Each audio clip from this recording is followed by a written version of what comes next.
Hanımlar beyler hoş geldiniz. Ne haber? Serenay Sarıkaya, Ezgi Mola, Ferdi Dizan, Şükrü Özyıldız. Eşarpını ya Allah'ım. Ne kaşı da bakıyorsun? Hello mu?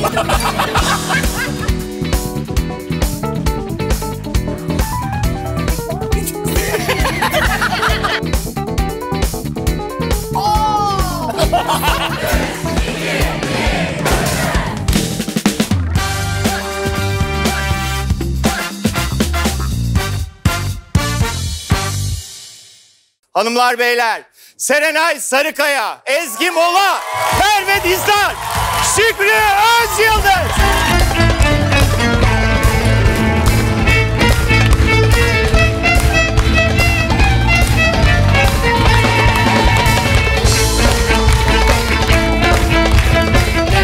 Hemen şuraya.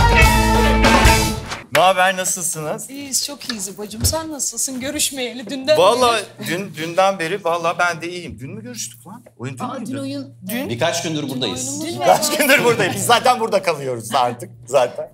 Ben de Dün bir şüpheye oyunumuz düştüm vardı. dün oyun var mıydı Evet. diye. Benim de Dün beynim oyunumuz öyle. vardı. Aynen. Çok güzel oyundu. Bu zaten Ben bayılıyorum hallerimizden de belli daha size. Açılmamış kafalar. açılamamış. Alice'i seyredenler kimler? Helal olsun. Size helal olsun. Size helal olsun. Efendim hoş geldiniz. Merhaba. Çok iyi, harika. İnşallah bir daha gelirsiniz. Allah'ım yarabbim. Seni ayrıca mı görelim ya? Ha? Ne? Salı günü gelmiştiniz. Ay salıları mübarektir Alice için. O iyi yapmış. Senin keyfin yokmuş o oyun. Ne? Senin keyfin yokmuş o oyun. Benim Senin keyfim... sesin niye bu kadar güzel Ben de çıkıyor bilmiyorum. ya? Niye benim sesim bu kadar fazla hakikaten? Bir şey söyleyeceğim. Şükrü'nün sesi böyle değil. Herif zaten yakışıklı, bir de sesiyle oynamayın. Bakın bu iş böyle olmaz. Bunda da hastayım. Güzel bir laf olunca... Yok Tamam. o kel ya, o yüzden. Şükrü'nün yakışıklılığını bozacak bir şey dedik ya, ona sevindi o. Canım. Sen telefonla birine mi bağlanacaksın Ezgi? Ben birazdan Hayri Bey'le konuşacağım. Ya o Hayri olmayabilir ama. Ya ben Hayri emin Bey'le olalım. Hamdi. Hamdi Bey. Hamdi. Ama biz aslında Çok teşekkür yani bu ederiz, sezon, aslında geçen sezondan beridir Gülseren Budayıcıoğlu'nu arıyoruz o telefonla. Bir sorun olmuyor. Yani sen tanırsın diye düşünüyorum. Ben rahat rahat Gülseren'i tanıyorum, arayabilirim hemen. falan Teşekkürler. filan. Allah! Eşarpını ya bağlamadı. Bu masada bütün taşlar dökülecek.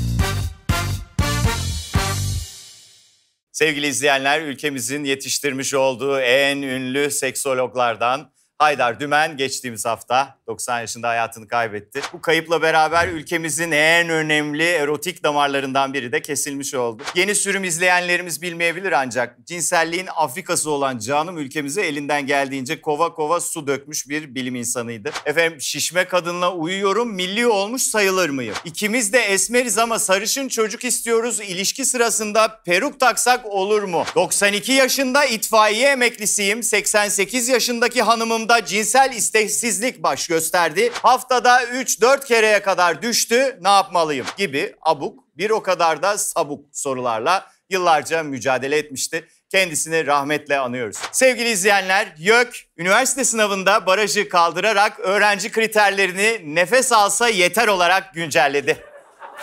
Ki bu birçoklarımız için aynı zamanda ilişki kriteri olduğundan bunu akademik dünyanın halka inişi olarak da yorumlayabiliriz. Bunu böyle yorumlarken ufakta bir not düşelim. Baraj geçmek için 120 sorudan 20 soru cevaplamak yetiyormuş. Oldu olacak sınavı da kaldıralım. Mesela tıp isteyenler 2 gruba ayrılsın, halat çekme yarışı yapsınlar. Kazanan ekibi fakülteye alın siz. Türkçe öğretmenliği isteyenlere dal sarkar kartal kalkar tekerlemesini söyletelim. En hızlı ve hatasız söyleyebilen öğrenciler bölümde okuma hakkı kazansın. Hatta bakın mühendislik isteyenler sandalye kapmaca yöntemiyle yerleştirilsin. Bizce gayet adil, gördüğünüz üzere nitelik mi nicelik mi sorusunda tarafımız ne yazık ki hiç bu kadar net ve yanlış olmamıştı. Sevgili izleyenler, bu hafta yepyeni bir gastronomik tatla tanıştık. Boş baklava. Evet, elektrik ve doğalgaz faturalarını eksiksiz yatırıp bir de üzerine tatlımı yiyeyim diyenlerin tercih ettiği bir lezzet olmuş. Üstelik güzel tarafı nasıl bir lezzet hayal ederseniz onun tadını alabiliyorsunuz. Sizin adınıza karar verilip içi önceden fıstık ya da cevizle doldurulmamış. Böylece sizi alacağınız tat konusunda şartlamıyor. Bu gastronomik dehadaki zekayı görmek yerine bu tabloya baktığında ekonomik sıkıntı görenler problemi kendisinde arasınlar. Efendim, yapılan son araştırmaya göre, çünkü biliyorsunuz biz bilimsel temellere oturmayan araştırmalar olmadan pek konuşmayız. İstanbul'daki Sivaslı nüfusu Sivas'taki Sivaslı nüfusunu geçmiş. Bunun anlamı şu an seyircimiz olarak bu salonda bulunan her 10 kişiden 6'sının Sivaslı olduğu, 3 kişinin de Sivaslı biriyle bir şekilde ilişkisi olduğu, geriye kalan bir kişinin de Sivaslı olmak istediği anlamına geliyor. Şu an bu yayını izleyen Sivaslı izleyicilerimizden yorumlar kısmında İstanbul'da bizim bulamadığımız ne bulduklarını yazmalarını rica ediyoruz. Gizli bir plan varsa bizi de içine alın isteriz. İyi günler. Sıradaki haberimiz sanata ve sanatçıya bir tepki özelliği taşıyor. Artık atasporumuz haline gelen tövbe estağfurullah heykeller yapmak alanında bir süredir meyve vermiyoruz biliyorsunuz. Neyse ki bu boşlukta Rusya'daki bir güvenlik görevlisi amca resim sanatına olan hıncıyla bizleri biraz olsun gülümsetmeyi başardı. Bir resim galerisinde işe giren yaşlıca bir güvenlik görevlisi İlk iş gününde canı sıkıldığı için, beyefendinin kendi beyanı bu, yaklaşık 13 milyon 500 bin lira değerindeki tabloya tükenmez kalemle bir çift göz çizerek can sıkıntısını gidermiş. Ah beyefendi, siz de yaşıtlarınız gibi iç cebinizde keşke bir çengel bulmaca taşıyaydınız.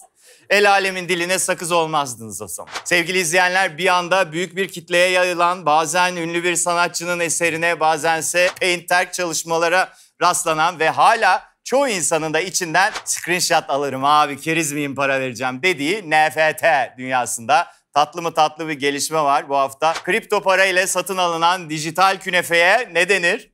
Künefti.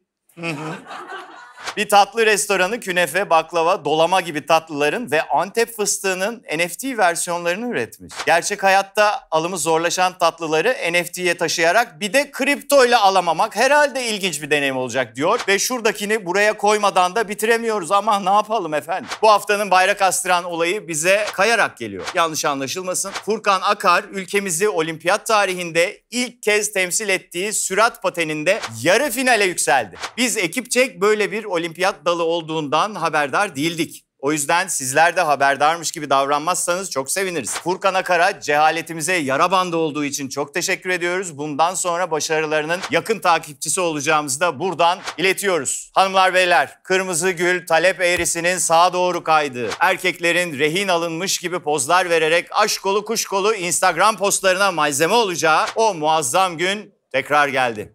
Evet, sevgililer günü. Bugün o gün. Bunlar kapitalizmin oyunları vıdı vıdı gibi şeylere hiç girmeyeceğiz. Bir dal gül olmuş 50 lira. Buna rağmen bu blöfü görüp de resti çekiyorsanız bize helal olsun demek düşer. Tüm sevgililerin sevgililer gününü kutluyoruz. Yalnız kalpler içinde tasarruf ettikleri para miktarını düşünerek biraz teselli bulmalarını diliyoruz. Peki böylesi taşı sıksa kalp fışkıracak bir günde biraz da kişisel sevinçlerimizden bahsetmeyelim mi? Resmen 100. programımızı yapıyoruz. hem de böyle bir günde ekibimizin neredeyse tamamının aşksızlıktan gebermesine inat 100. programımızın 14 Şubat'a denk gelmesi kozmik bir işaret değil de nedir sevgili izleyenler? Tam 100 bölümdür burada bizlerle artık ne yaptığımız da belli değil. Hep beraber güldünüz, eğlendiniz. Daha beraber nice 100 programlara diyor. Hepinize sanal güller ve çıplak popolu eroslar gönderiyoruz. İyi ki varsınız, iyi ki hayatımızdasınız. Hanımlar, beyler 100. kez serbest vuruş bitti.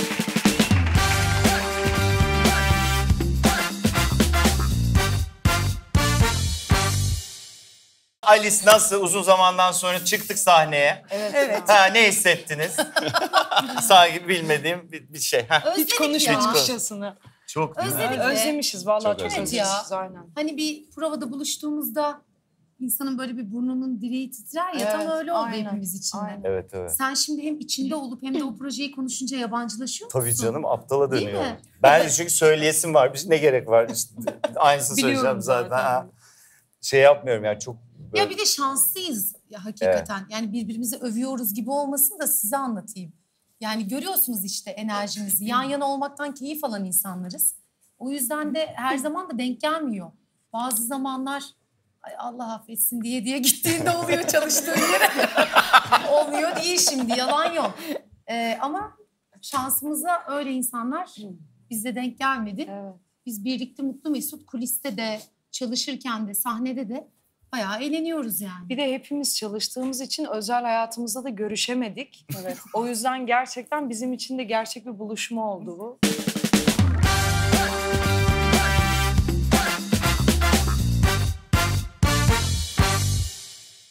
Tuhaf sorular soracağım. İtirafmış gibi cevaplar Ay. alacağım. Sırayla pat pat pat geçeceğim buradan. En berbat geçen 14 Şubat. Aha, bugün diyecek. Şükrücüğüm. Dillere düşeceğiz. Eline de biz düşecek. Benim en berbat 14 Şubat anım, ben ortaokuldayken Daha o yaşta. ilk öpüşme deneyimime denk 14. geldi. Aslında çok güzel bir günmüş ilk öpüşme Değil mi? için. Keşke öyle olsaydı. Hepimiz öyle isterdik Ay ama inşallah öyle olmadı. Kızın üstüne kusmadı. Hepimiz diyor. Kaç kişi Ezgi'cim daha öpüştü? fenası oldu. Kızın üstüne ben düştüm. Canım. Şöyle oldu. Şimdi tabii daha çocuğuz. Yani işte dershaneye gidiyorum böyle hafta sonları falan. Orada böyle herkes de bilir ya böyle işte ne olacağını ne biteceğini arkadaş çevresinde. Herkes birbirine dedikodu yapmış. Gidecek, onu öpecekmiş şimdi falan filan. Böyle. Herkesin böyle büyük beklenti içinde olduğu. Öpecekmiş diye dedikodu Öyle mu yapıyorlar? evet öyle Çıkma bir teklifini durum. çekmiş. Aynen, onu konuşacak. öpecek. Falan yani işte ortaokul kafasıyla düşün. Orada şimdi ben dedim okey tamam hazırlandım yapacağız bunu. Şimdi çocuğum tabii ki. Kendimce bulduğum yöntem şu gözlere bak. Böyle indir kaldır. Sonra gözleri kapat 45 derece sağa ver. Ha böyleli. Git. Bayağı Tabii. teknik. Teknik. Allah. Tabii, tabii. Evet. 45 Sever. derece Git, işte. böyle git bir o karşına öpüşme gelecek Matematik senin. sever 45 çocuk. dereceyi ayarda yani Tabii 45 derece açı. Evet, Ben tabii. hayatımda Bu şey- ilk defa duydum. mümkün değil. Bu şekilde 45 yaparsan tabii ki Zaten- olmuyor. Aynen Ondan zaten. olmadı. Nasıl düştünüz? Nasıl düşünürsün evet. Şöyle oldu. Şimdi gözler kapalı ben gidiyorum ya. Tabii dengem bozulmuş bir noktadan sonra. Ya yok artık Yemin artık. ediyorum. Ya O da bu şey ne? yani utanmış tabii ki. Heyecandan O herhalde, da değil mi? utanmış tabii ki haliyle. Kıyamam. Ben Onun da Şu an geldikçe geri o çekti herhalde. o da gitmiş. 75 derece gibi. Orada değil. O da şey diyor. Doğrusu odur çünkü. Burada insanlar var şimdi değil falan filan gibi bir şeyler burada. Ben tabii duymuyorum. Öyle küçük bir Ay. güzel. Gel. sizinle paylaştım bu akşam. Gerçekten. Hay Allah'ım ya. Telefonu Gerçekten alalım bize. berbat. Aramamız lazım. Güzel. Telefonu getirin. Gülseren Hanım'ı arayacağız. Şükrü için. Çok geçmiş olsun. Çok üzüldük. İnşallah sonrasında öpüşebilmişsindir insanlarla. Tabii ki bir süre travma kaldı ama Açını çözdük. değiştirdin mi? Tamamen bakış açımı değiştirdim ben. Çok iyi olmuş. 45 dereceymiş. Onu unutmamam lazım. Sizde var mı berbat 14 Şubat anısı? Benim yok. Sana baktı. Ya benim... Herkes birbirine gördü. Aynen devam ediyorum. Yok Başka ya bende soru. de gerçekten Yok, yok. bende de. 14 Şubat da çok önemsediğim bir gün değil doğrusunu Evet, isterseniz. evet, ben Ne yalan söyleyeyim, böyle inanılmaz ihtişamlı bir Evet. gün gibi algılanabiliyor. Yaşayana da saygı duyuyorum ama benim için her gün 14 Şubat falan değil. Değer verdiğin birinden en son ne zaman kazık yedin? Ay ne olur anlatma arkadaşım. Boş anıma denk geldi. Yani yok vallahi desem. Düşünüyorum gerçekten de. Evet. Benim arkadaşlarım 5-6 tanedir. Hepsi de sağlam insanlar. Öyle kazık atacak insanlar değil. Düşünüyorum, var mı Ezo? Bilmem ki, bende hatırladığım bir şey yok. Bende de yok. Güzel yavrum benim. Allah'a çok şükür hiçbir şey olmadı. Benim de yok. Bu ara ağzına takılan ama böyle ufaktan da utandığın bir şarkı var mı? Ha, şeyi çok dinledim ya. Utanmıyorum aslında da bunu dinlemekten. O şarkıyı herkese ben sevdirdiğimi düşünüyorum. Dağda nasılsınız? Ben geldim diye mi kısıldınız? Bugün özel bir toplantınız. Cenazem mi var? Bayılıyorum o şarkıya. Evet, onu zaten bir sevdik yani. Bağıra bağıra sevmiyormuş dinledim gibi onu, davrandığımız her yerde. bir dönem oldu. Siz biliyor musunuz şarkıyı? Bilmemeye Herkes şansım biliyor yok. değil mi? %100. Marş gibi bir şey Depresyon oldu. şarkısı. Depresyon mu? Allah Allah. Çocuklar Kuzum beni sen- etkiliyor. Böyle şeyler beni etkiliyor. Çok üzücü değil mi ya? Üzücü değil mi çocuklar? Lütfen biriniz de üzücü. Çok bilmiyorum. Yo. Gerisi mesela şarkının devamı çok üzünlü. Sözleri Mesela mi ne diyorsun? diyor? Evet, sözleri. Ne diyor şair? Ne var devamında? Efendim? Mesela çok üzücü şeyler değil mi ya? Kira ödemek mi Moralim üzücü? bozuluyor benim şarkıyı dinleyince. Ne diyor ya? Söz neymiş ablacığım? Sağ ol Burcu'm. Kiramı ödeyemiyorum. Hayat çok kötü gidiyor yani. Hayat çok fena. Ama yokuş şöyle aşağı. şeyler de var. Aynaya bakıyorum, yıkılıyorum falan. O İşte ne? ben onu kötü algılıyorum ya. Ben Aynaya bakıyor, Buradaki- yıkılıyorum diyor bu. yıkılıyorum. O öyle Bir daha anlamıyor. dinleyin bu şarkıyı bir Hayatım daha. Serenay yıkılıyor mu? Oha yıkılıyorum. Ya, diyor. işte ben Sen yengeç burcuyum. Depresyon. yıkılmışım ben diye. Acaba Ben sen depresyondayken duydun da ondan mı oldu? İnanmıyorlar. Bu şarkıyı bir daha dinleyin sonra. Güzel Aç şarkı, abicim. müziği çok güzel. Ne, bir daha dinle. Hep beraber dinleyeceğiz Hadi. bunu. Belli oldu bu. Hadi. Geldi. Dinliyoruz. Başı çok iyi. İkinci kıta. İkinci kıta etkiliyor. Onu biraz kısalım. İkinci kıtada beni biraz kıta. Dağda nasılsınız? Ben geldim diye mi kasıldınız? Bugün özel mi toplantınız? Cenaze mi Cenaze var? zaten. Cenaze mi? İkinci bölüme gelsin. Bak. Bugün özel Geliyor. mi toplantınız? Cenazem mi var? Işıl ışılsınız. Sen de gel. Sen de, Ağlasana sen bir de ara. gel. Sen de gel. Gelecek gelecek. Ziyafetim var bu gece. Sen de gel. Ziyafet de üzücü biraz. Bak ziyafetim var Aynen. bu gece. Yani Kelimeleri diyor ki- seçmiştim bu. Bak şimdi. Burada diyor galiba. Biraz içine doğru Şimdi diyor. göreceksiniz birazdan. Evet. Hiçbir şey çıkmasa ya ben kendi kendime mi acaba depresyonda... Bilmiyorum, Sen bak- hangi anında gibi dinledin duruyor. acaba? Bir saniye. Lütfen rica ediyorum. Bodrum katta oturuyorum. Birikimim yok, hatırlamıyorum. Bankadan arıyorlar, açamıyorum. Teşekkürler. Bir daha dinliyorum. Ben bittim. Yokum ben şu an. Haklısın. Ben her şeyden yoksunum. Zenginim ama niye yoksulum? Sana Ben ağlarım şu an. Kapat!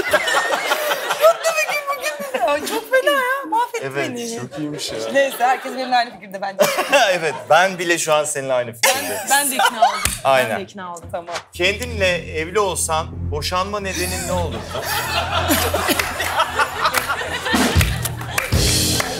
Çok iyi soru. Muhteşem bir soru. Mükemmel. Aynen. Çok iyi soru. Hepinize soracağım. Muhteşem. Ya evlenmezdim bir kere. Hadi evlendik. Ama Yaptık evlenmişsin olsan. soruya göre. Tamam evet evlenmişiz. Yani bilmiyorum hemen bir exit strateji arardım kendimden.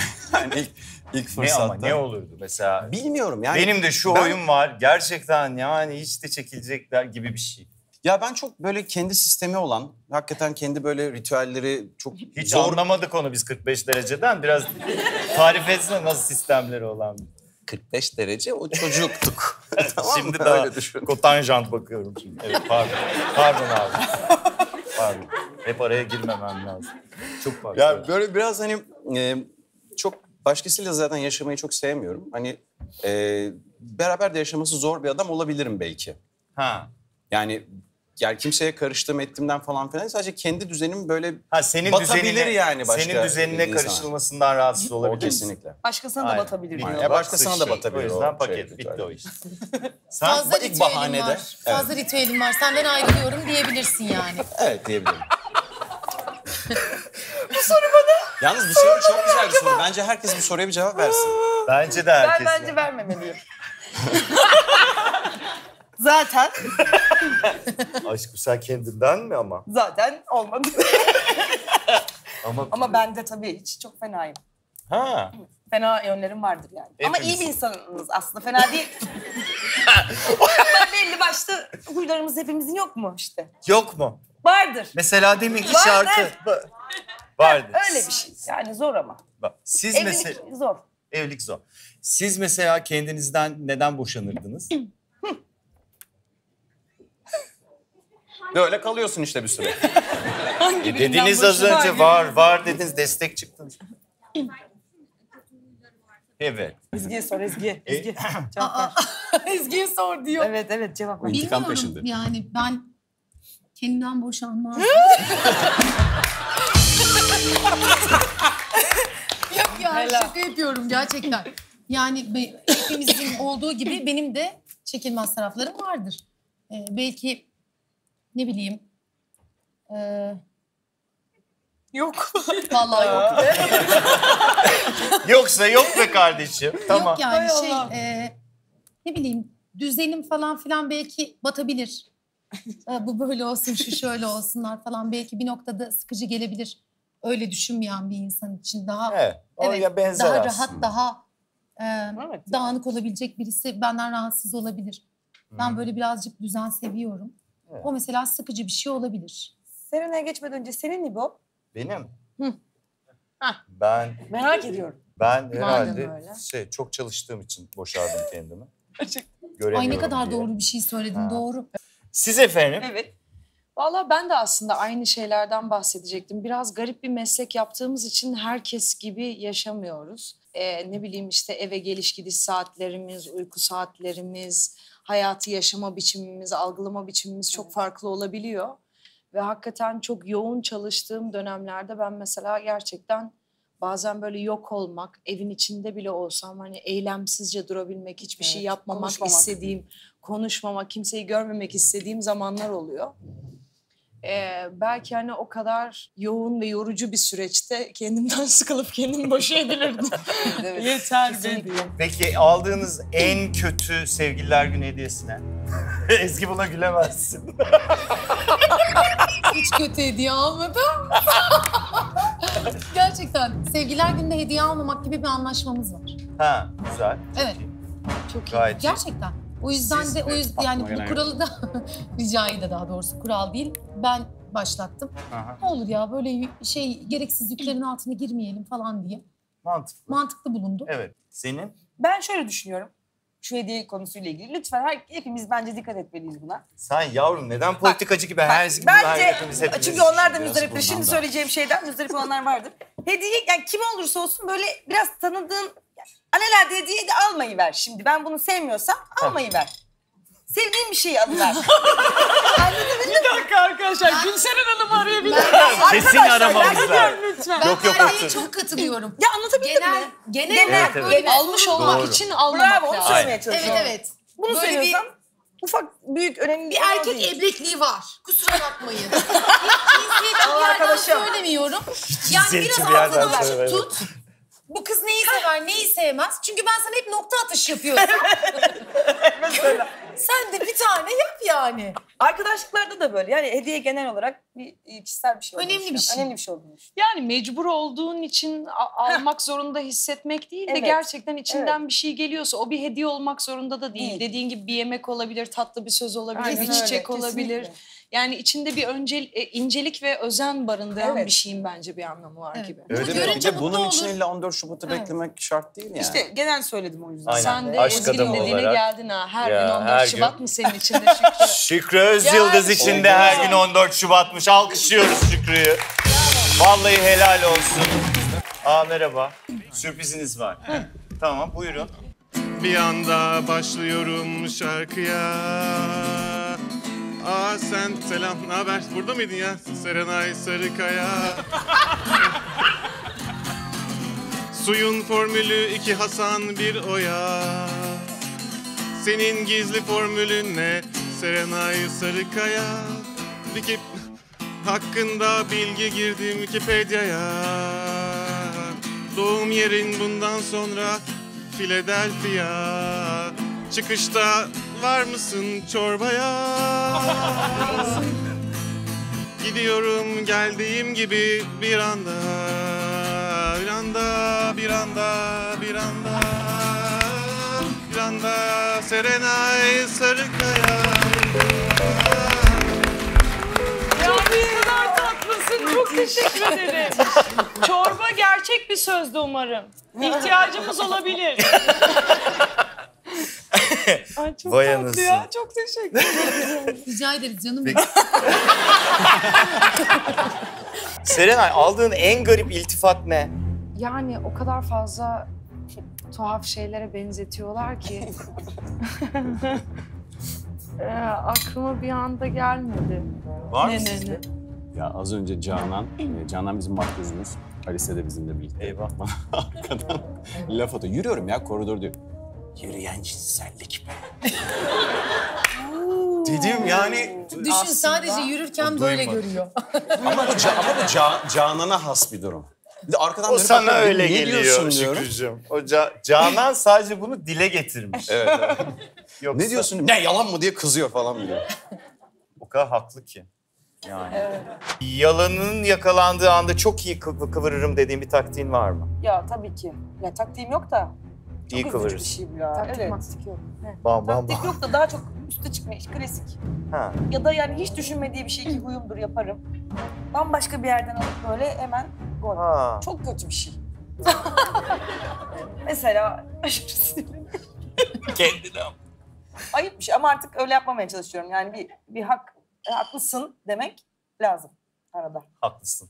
Teşekkür ederim. Zamanlama iyi olmuştur umarım. Senin var mı kıvırma yöntemi? Yani ben biraz çaktırıyorum galiba öyle şeyleri. Biraz beceriksizliğim var o konuda. Yani umarım öyledir.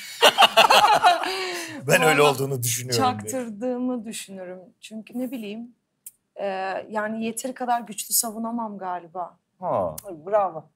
Ama Olmuş tabii dedin haksız o. olduğunu düşünüyorsan doğru. Senin pek Evet. şeyin yok o konularda. Okey falan diyorsun sen. Yani derim herhalde. Haklıya haklı derim ya ben. İşte bence de. Ben derim. Sen Ezo? Ben yalan söyleyince itiraf ediyorum. Yani çakıyorsa karşımdaki. Evet yalan söyledim değil mi? Tamam yani yalan söyledim. Evet. Çok Ama iyi. çoğunlukla da hiç o noktaya getirmeden böyle hissediyorum diyorum. Merve çok iyi biliyor. Evet. Yani sadede geliyorum hemen. Hiç yalana başvurmamaya çalışıyorum. Şükrü sende var mı öyle bir taktik? Vallahi bende taktik falan yok. Ben Açı. Bam Allah, bam ben bam. niye böyleyim? Sen Kimsede bir zaten şey yok. hiç kıvırmazsın. Ya yok ben ortaya sevmiyorum çıkmaz. zaten öyle taktik maktik, strateji falan kasmayı öyle şeyler. Dur. Acılardan bahsediyordun. Film var. Tamam yine de yani Falan. film için de söylüyorum. Şaka yapıyorum. Ama Yapmayın öyle şeyler. herhangi bir ilişkinden aldığın en büyük ders. Benim çok var ya. Ben çok şey öğrendim ve daha iyi bir insan yaptı bence beni. Gerçekten mi? Çok şey öğrendim tabii ki. İlişkiden alınan ders bence kara cehennem gibi başlarmışım ya ben şimdi konuşmaya. Yalnız İlişkilerle bunları ilgili. konuşmak hepimiz için ne kadar zormuş aslında. Evet, değil mi? evet, Ben yani- bunu fark ettim Evet. konuşurken.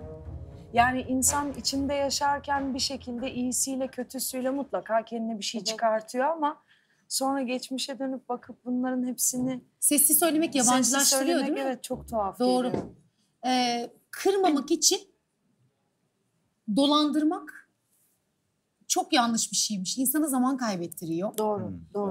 Ve kendine karşı dürüstlüğünü de kaybediyorsun. Aslında yani dürüstlüğünü demeyeyim de kendi hissini ertelemeye başlıyorsun. Doğru, o doğru, kötü bir şey bence.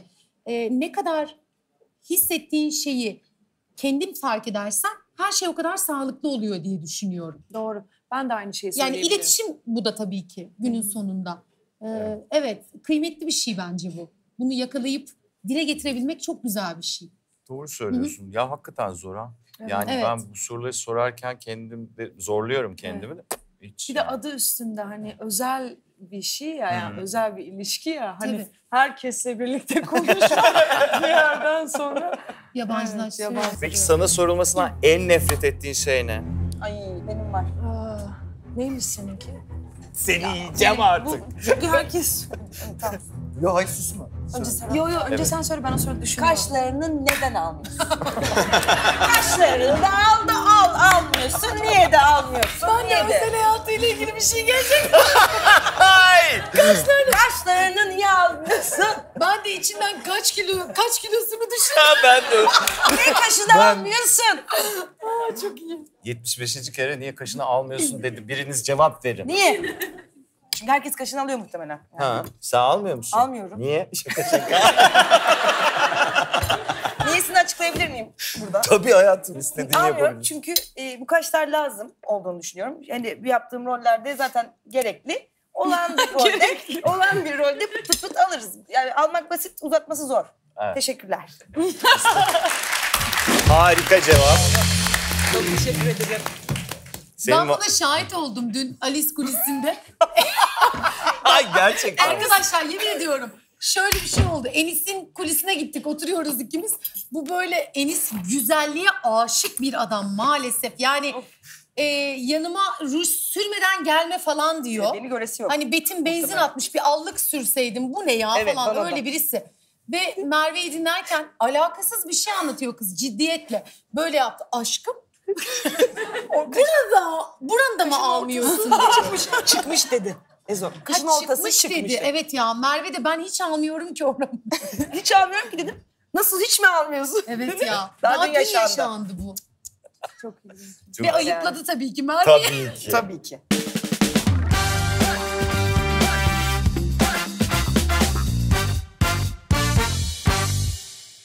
Enis Arıkan bizimle.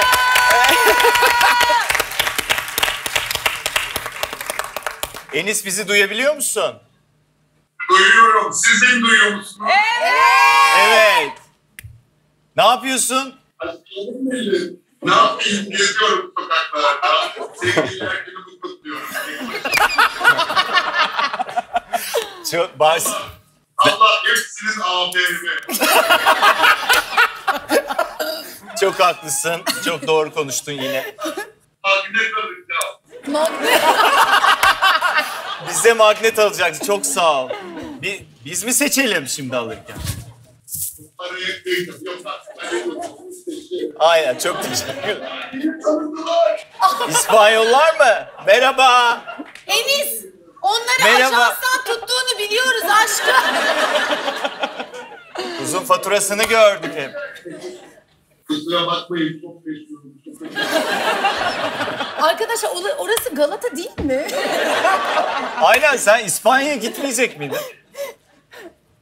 Enis İspanya'da olduğunu kanıtlar mısın? Galata'da mısın?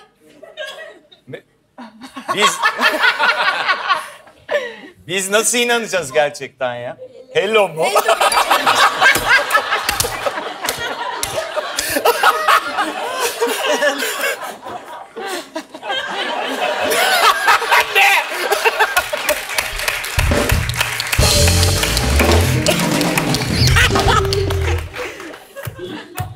Evet. Gördük. Ne yapıyorsun? Dedikodu mu yapıyorsun? Yok biz çok bağırarak güldüğümüz için ses falan kesiliyor büyük ihtimalle arada. Olabilir. İyi misiniz? Mutlu musunuz dersi? Yani bir ince eksikliğimiz var ama sana da kıyamıyoruz. Müthiş bir tatil yaptığın için falan oldu. Yılan. Enis'ciğim. Herkes biliyor. Şeye gittin mi, o bir tane restoran vardı, ona gidecektin. Evet. Sevgililer günü için güzel bir restorana ayırdım ama 10.30'da beni alıyorlar. 10.30'a kadar sokaklarda dolanacağım. Evet. Sonra gideceğim. Ay, siz kimsiniz de beni 10.30'da alıyorsunuz? Aşkım saat 10.30'da gitmen iyi olmuş. Yemeği niye süpermarketten bir şeyler al? Bir tane içecek iste otur orada işte. Sana yemin ederim aynısını. Bak. Nasıl biliyorsun hakikaten? Aynısı. Başka yerde bir şey gelip orada Abi biz Türk'üz ya. İspanyol arkadaşlarıma el sallayın. Bakmıyorlar henüz bize. Baksana kız.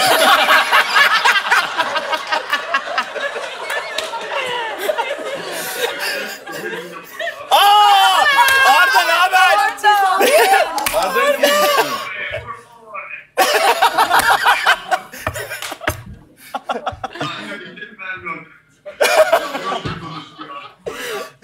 Siz eğleniyor musunuz? Mutlu musunuz? Evet. Evet, çok iyi. İyiyiz yani. Keşke sen de olsan. Keşke seyircinizle de şanslı. Ne güzel bir günde geldik. Seyircileri de öpüyorum. Çok öpüyorum. Onlar da seni öpüyorlar zannediyorum. Arkadaşlar yemin ederim sırf bu alkış için bunu yaptım. Hepinize tekrar teşekkür ederim. Biz teşekkür ediyoruz. Ha bir saniye sana da bir sürpriz var. Teknoloji en çok sana yaradı Enis Arıkan. Ama sofra kurduk gelmedin, sevmiyormuş kaynanan. Beni hatırladın mı bilgi performanstan? Bir gözüktün sonra gittin, çok konuştuk arkandan.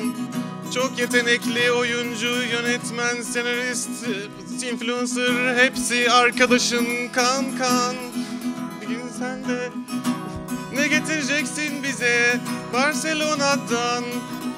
Oralarda yetiyor mu Turkish liran? Yetiyordur tabii, deli gibi çalışkan. Bir bakarsın talk show sunar, bir bakarsın beyaz tavşan. Hadi ben kaçtım o zaman, şimdi gidiyorum. Seni çok seviyoruz Enis Arıkan. Hoşça kal Enis Arıkan.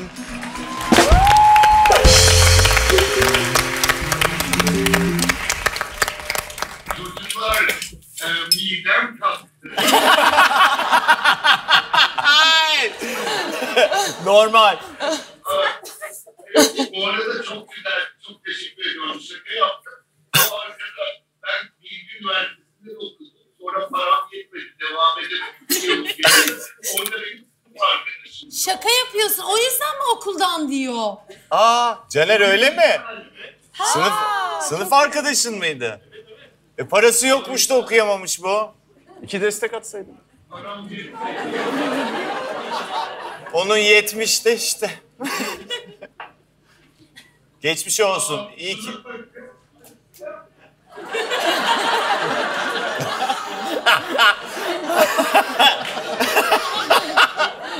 Gelin olmuş gidiyor. Çok iyi ya. Enis seni çok öpüyoruz. Seni çok seviyoruz. Canım benim. Peki bugüne kadar yaptığın en büyük kerizlik neydi Ezgi? Ben dolandırıldım. Evet. Ben dolandırıldım. Ama sonra bir gün sonra adamı böyle mahallede gezdirip dolandırıcı bu diye önüme aldım böyle. Dedim herkes bilsin bu dolandırıcı. Hepiniz bileceksiniz. Sen nasıl yaptın bunu? Bankaya gittik. Ondan sonra elimdeki bir su şişesi var. Şişe böyle duruyor. Yürü diyorum, yürü. Adam önüme katmış. Tövbe estağfurullah ya. Ondan sonra dedi ki gümrükte kuzenim çalışıyor. Yani birçokları biliyormuş meğer bunu. İşte dedi şeyden mağazadan aldığın dedi bilgisayarı atıyorum şimdi 10.000 liraysa 2.000 liraya alıyoruz orijinal.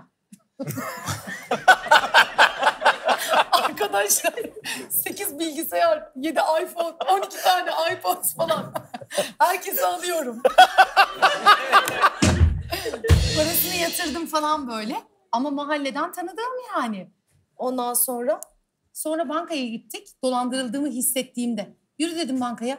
Vereceksin benim paramı. Götürdüm bankaya. Kolumda kaskı, üstüne korumalıklı montum. Adamın yakasına yapışmışım. Bir kafedeyiz. Yani bayağı agresifleştim. Detay vermeyeceğim. Ve böyle bir kış bahçesi gibi bir yerdeydik. Çalışanlar içeri girip kış bahçesini kapattılar ve bir daha oraya hiç gelmediler. Sonra da işte bankaya gittik. 67 lirası vardı hesabında. Cinnet geçirdim. Evet, bir gerçekten dolandırıldığımı anladım o anda. Benim yatırdığım parayı da başkalarına yatırmış. Sonra polis geldi. Ben senetler aldım. Her tarafına imza attırıyorum falan. Polis geldi. Hanımefendi dedi 17 tane GBT'sinde davası var. Size sıra gelene Evet, kadar. aynen. Ama ben paramı aldım. Ertesi gün. Sana helal olsun. Kendi yöntemlerimizle sarıp aldım, gerçekten aldım. Evet. Çok çirkinleştim. Ama öyle olmak gerekiyordu. Yani ne yapayım? Çirkinleştim dediğim şiddete başvurmadım. Kötü söz sarf etmedim arkadaşlar. Bu önemli bir detay. Aynen. Öyle. Küfür yoktu. Ve yani alacağım dedim, aldım. Okey, çok iyi. Senin var mı? Böyle büyük bir Ya kerizliğin? benim de böyle bir dolandırma yakın bir hikayem var ama ben fark ettim ve döndüm. Ben de böyle ev arıyorum. Çukurcuma'da çok güzel bir ev bulmuşum. Böyle internet sitesinde bir şey, yabancı bir site. İşte orada iletişime geçtim. Ben evi görmek istiyorum falan. İşte evi görmek için önce işte Western Union'la bize biraz para göndereceksiniz. Oradan işte anahtar gelecek onaylı falan. Bu yeni sistem falan filan. Ama ne kadar profesyoneller falan filan. Bir yandan parayı denkleştirmeye çalışıyorum. Öğrenciyim o zaman. Neyse falan, sonra işte gittim evin olduğu yere. Hakikaten ev boş. Ama işte böyle bir içime bir kurt düştü falan. Sonra bir başkası, bir baktım orada bekliyor falan. Dedim sen neyi bekliyorsun? İşte anahtar gelecek, onu bekliyorum. İşte bu evi görmeye geldik falan filan. Dedim ben de bir seninle bekleyeyim bakayım ne olacak falan. Biz yarım saat, bir saat bekledik. Yani çocuk o tuzağa düşmüş.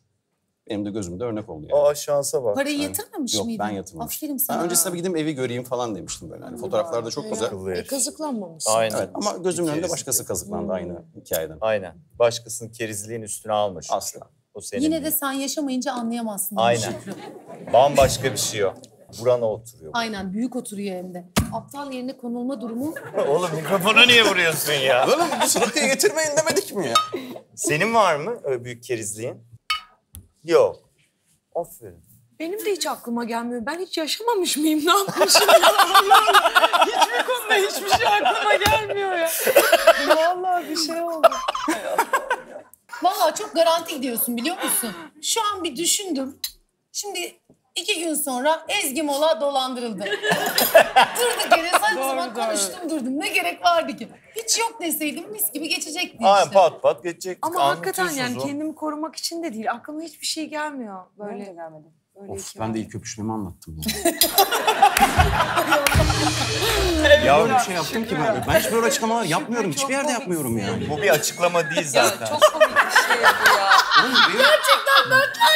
Şükrücüğüm, Böyle bir şey yaptım acaba? şu öpüşmedin zaten. çok üzüldüm. Düştün, kızın üstüne Öpüşemem. Bir şey düştün. söyleyeceğim. Başlık 45 derece. Şükrü'den aşk taktikleri mi yoksa? Söyleyeceğim. Bir aşk şarkısı mı be? Hadi be. Bunu siz istediniz. Eyvah!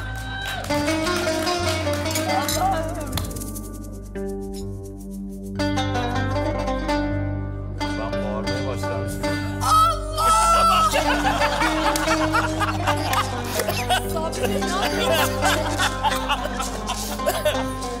Tam onu diyordum ha.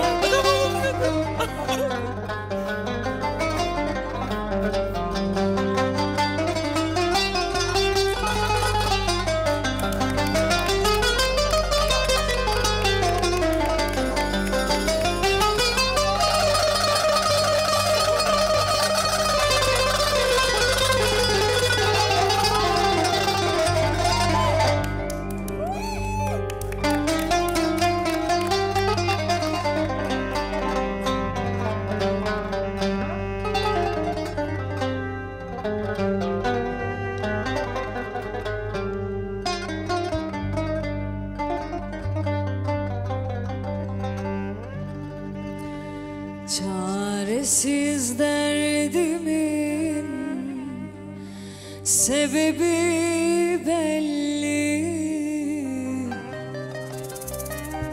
derman yaramda arama doktor. Çaresiz derdimin sebebi belli, derman yaramda arama doktor. Şifa bulmaz gönlüm senin elinden. Boşuna benimle uğraşma doktor. Şifa bulmaz gönlüm senin elinden. Boşuna benimle uğraşma doktor.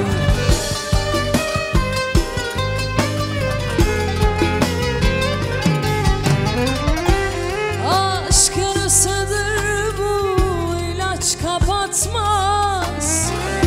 Verdiğin teselli beni avutmaz. Aşk yarasıdır bu, ilaç kapatmaz. Verdiğin teselli beni avutmaz. Derman yerdedir, sende bulunmaz. Boşuna benimle uğraşma doktor. Derman yerdedir, sende bulunmaz. Boşuna benimle uğraşma doktor. Dokunma, dokunma benim gönül yarama. Dokunma doktor. Dokunma, dokunma benim gönül yarama. Dokunma doktor.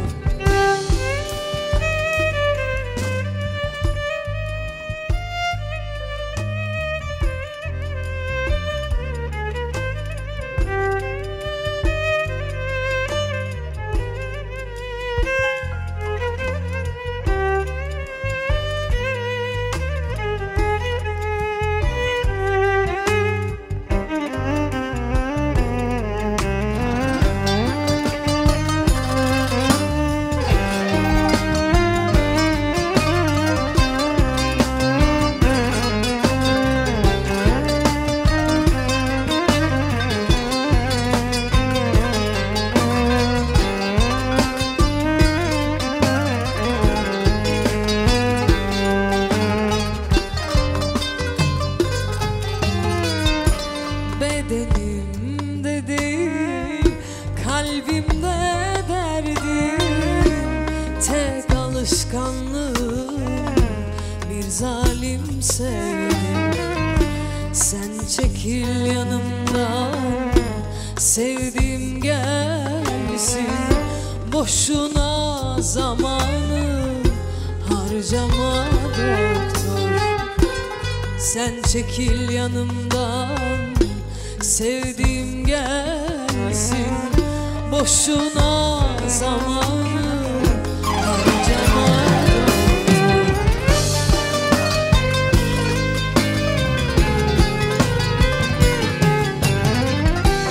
Aşk yarasıdır bu, ilaç kapatmaz.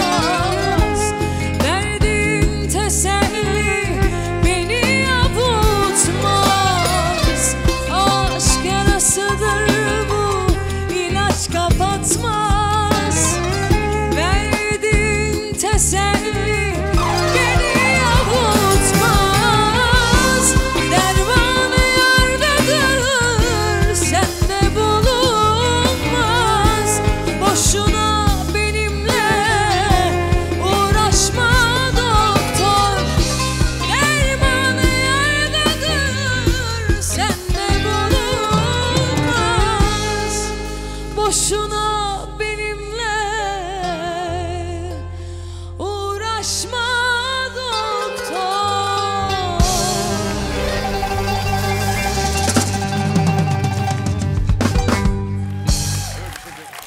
Senin orada ben böyle meyanlar yaptıkça mutlu olmana bayılıyorum ya. Çok sağ ol.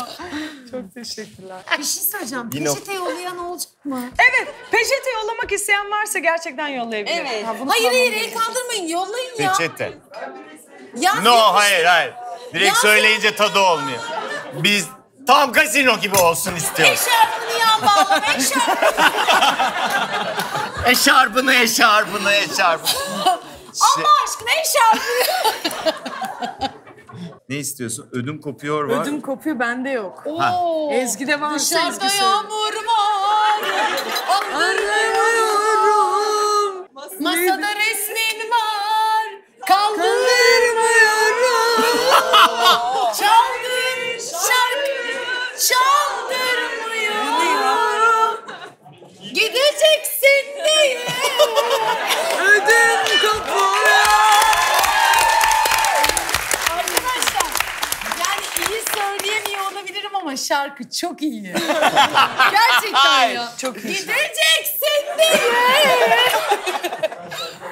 Çok iyi şarkı. Vallahi çok iyi şarkı. Evet. Ben sette bir ara sürekli Evet. Evet, ödüm kopuyoruz, söyledik sayıyoruz. Bir tane vazgeçtim söyleyelim mi? Ha? her gün biraz daha. Gün biraz daha aşkı yitiriyor. Yüzümdeki gökkuşağının ağrılı rengi sabahlara yakın. Sessiz gidişlerin hırsız gibi kararsız, kararlı. Yatağımdasın 40 yıllık yabancı. Vazgeçtim direnişim.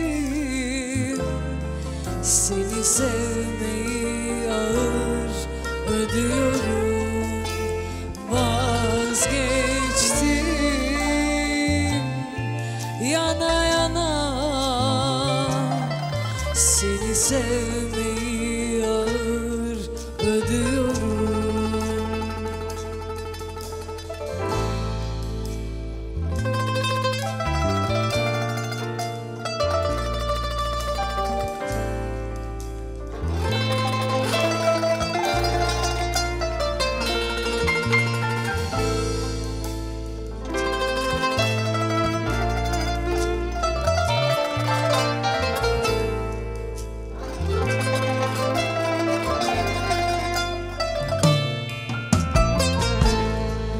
Her gün biraz daha aşkı yitiriyor.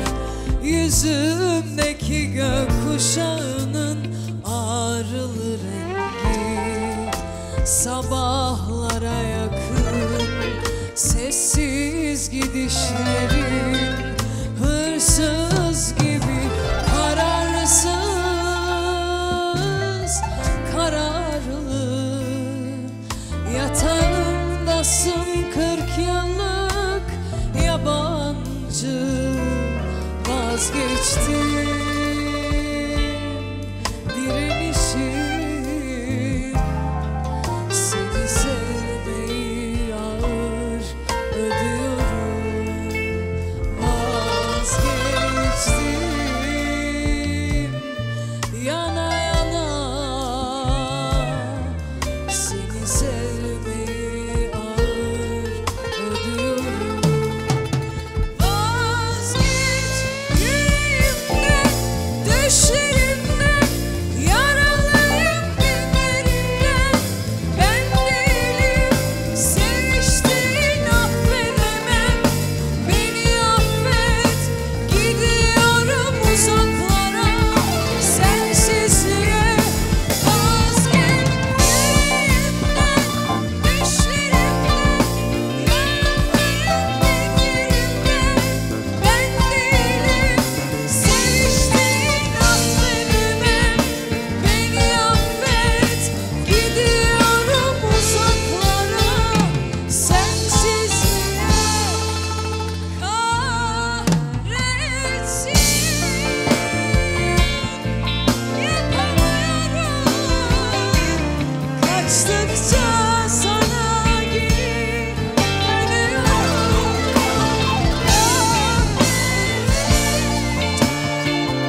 Aha peçete geldi.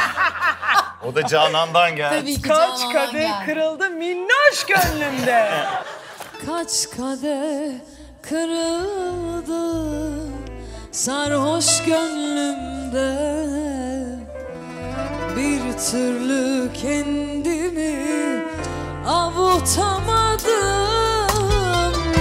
Kaç kadeh kırıldı sarhoş gönlümde, bir türlü kendimi avutamadım.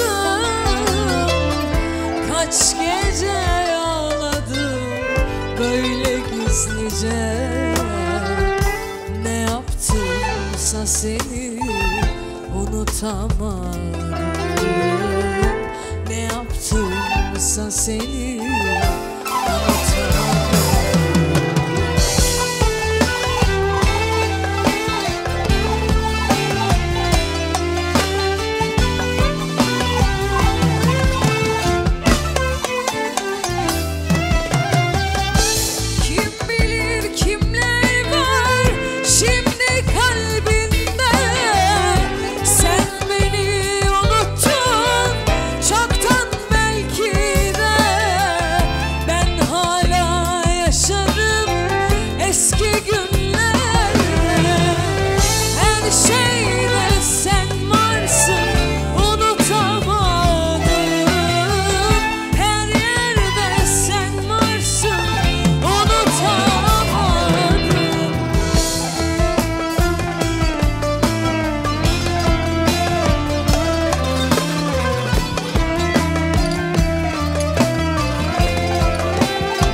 Sevgi zamanla bitermiş derler, benimki bitmedi anlayamadım. Her sevgi zamanla bitermiş derler, benimki bitmedi anlayamadım. Bu aşktan hayır yok, unut dediler. Ne yaptımsa seni unutamadım. Ne yaptımsa seni unutamadım.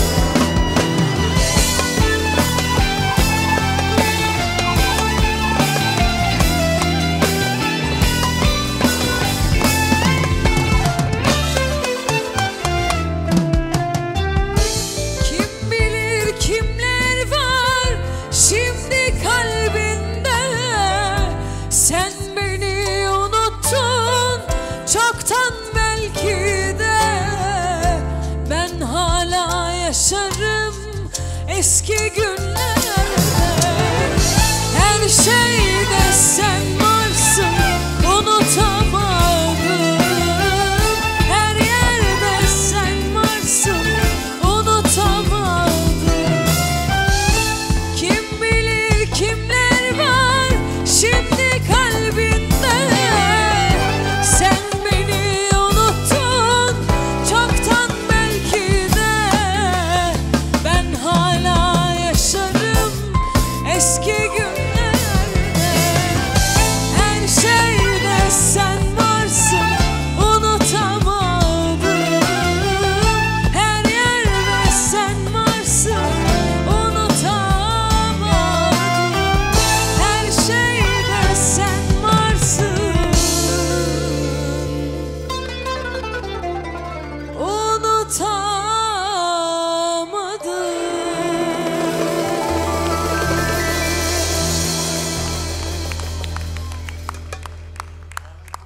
Yanlış olduğunu bile bile sırf inandığın için yaptığın bir şey var mı? Yanlış olan. Olmaz mı ya? Bu soruyu da sana sormuyorum. Bence beni yanlış bir günde çağırdınız. Buradaki en büyük yanlış bu. Sevgililer gününde. Aynen. Olacak iş değildi. Sıradaki cevap verebilir istiyorsanız. Aynen. Merve? Ya çok şey yapmışımdır da ben yapmışımdır. Mesela? Bir daha sorar mısın soruyu? Yanlış olduğunu bile bile. Yine de yaptığın oldu mu? Dur ya. Bu benim ilk programdaki cevaplar bunlar. benim. Aynen. Olmuştur. Dur vallahi söylerim. Yapmışımdır. Ya vallahi söylerim. Gerçekten şu an hatırlamıyorum. Ben yapmışımdır. İnadımdan yapmışımdır. Evet. Beni karşımdaki gaza getirirse Ben de yaparım. gözüm dönüyor. Bana bir şey oluyor, bir sinirim bozuluyor. Sen öyle yapıyorsan ben de böyle yaparım diyorum. Ve böyle. Ben de yani öyle. biliyorum yapmamam lazım. Yani size de oluyordur herhalde. Hani hiç aslında huyunuz değilken Evet. o öyle yapıyor diye Evet, dur doğru. ben bunu da yapayım diyorsun.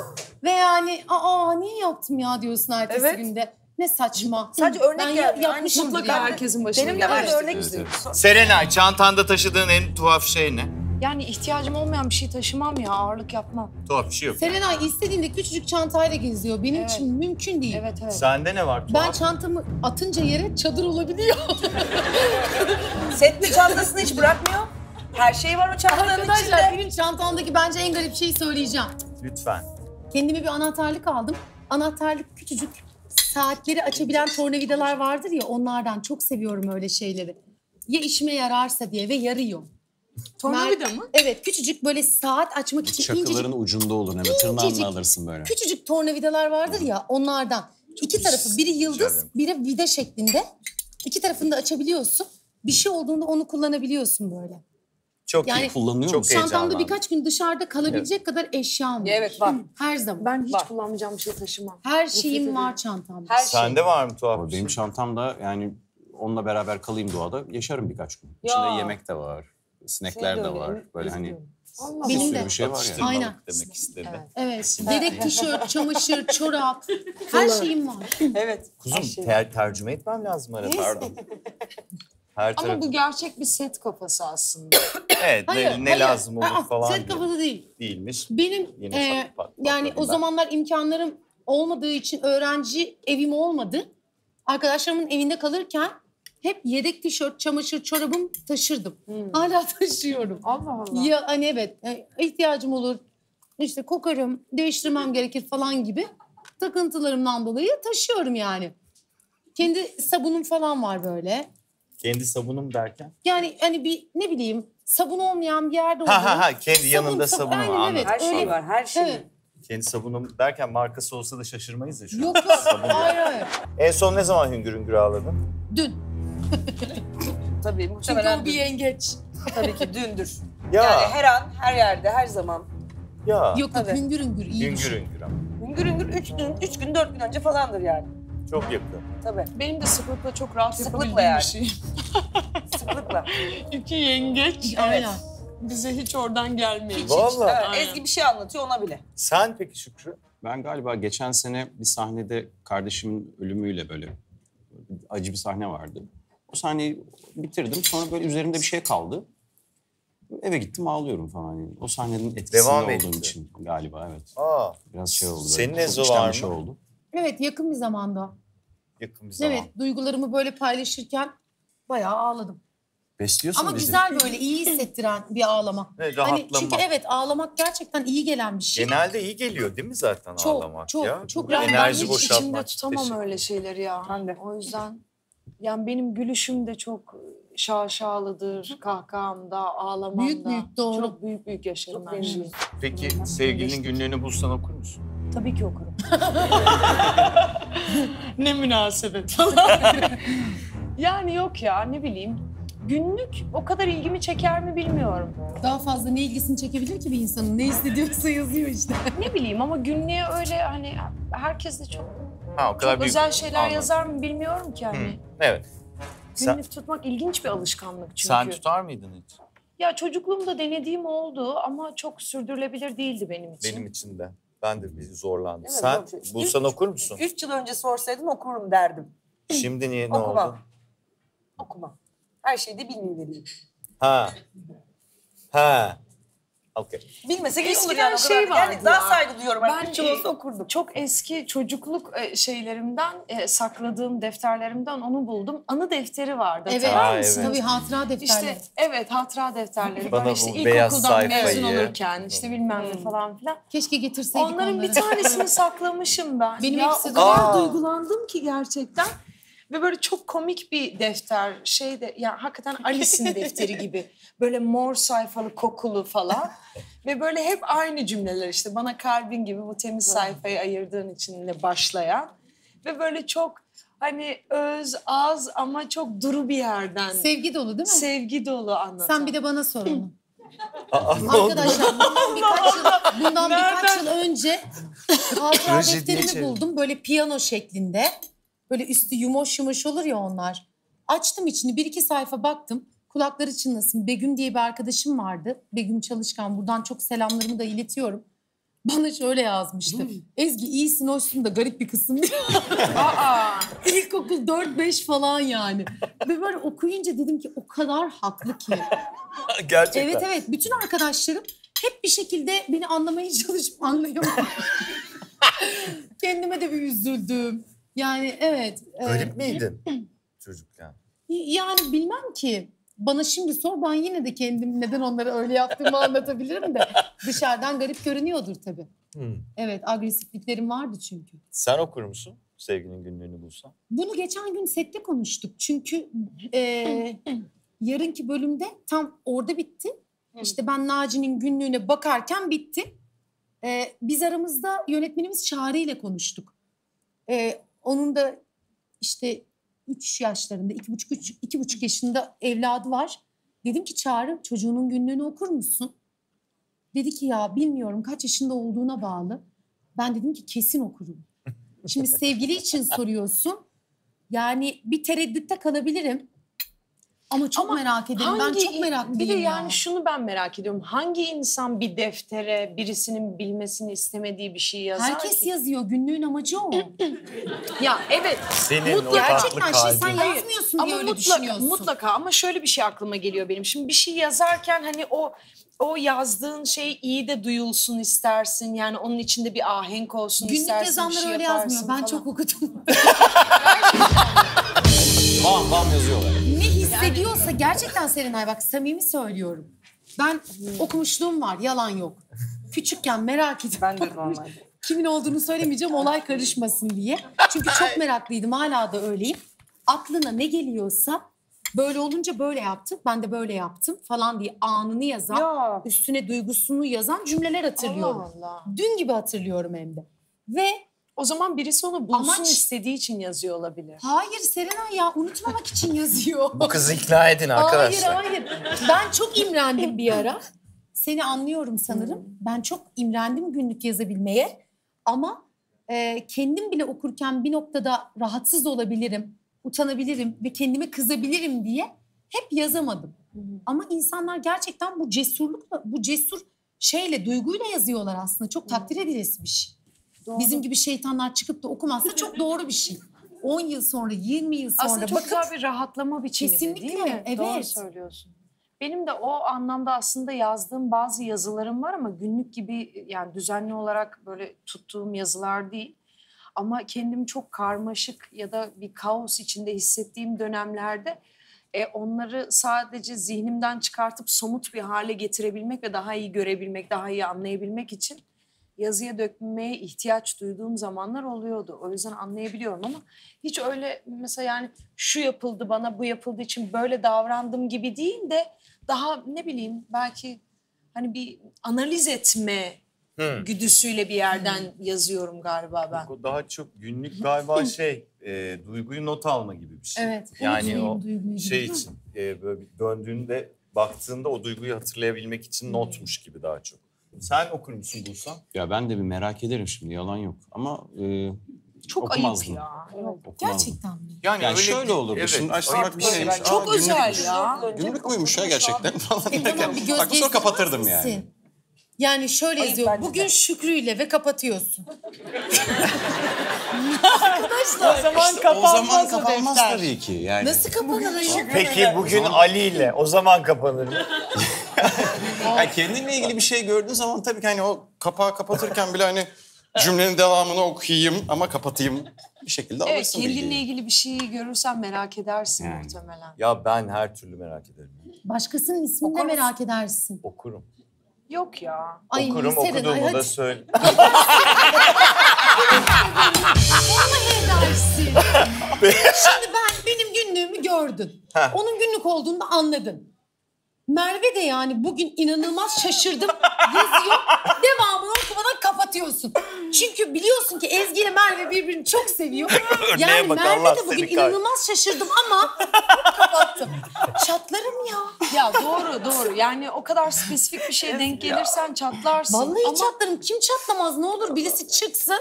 bana biraz Çatlamam şeyde gibi desin. geliyor. Yok öyle biri. Ne bileyim yani onları birileriyle konuşacak cesareti olmadığı için onu yazıyor. Onu... Tamam oralarda haklısın doğru. Ağlamaya başlar. Ama bu benim okumama engel değil. Duymaktan en hoşlandığın sözcük ne Ezgi? Benim annemden yavrum. Ya. Bayılıyorum. Ya. Ben eskiden kaybolduğumda yani küçükken kaybolduğumda bir yerde atıyorum bir alışveriş merkezinde kayboldum. Önceleri şey yapardım. Anne! diye bağırırdım. Ve benim sesimi duyup bana gelmesini beklerdim. Ya. Sonra şeyi öğrendim. Danışmaya gidip anons etmeyi. Anne ben kayboldum danışmadayım diye.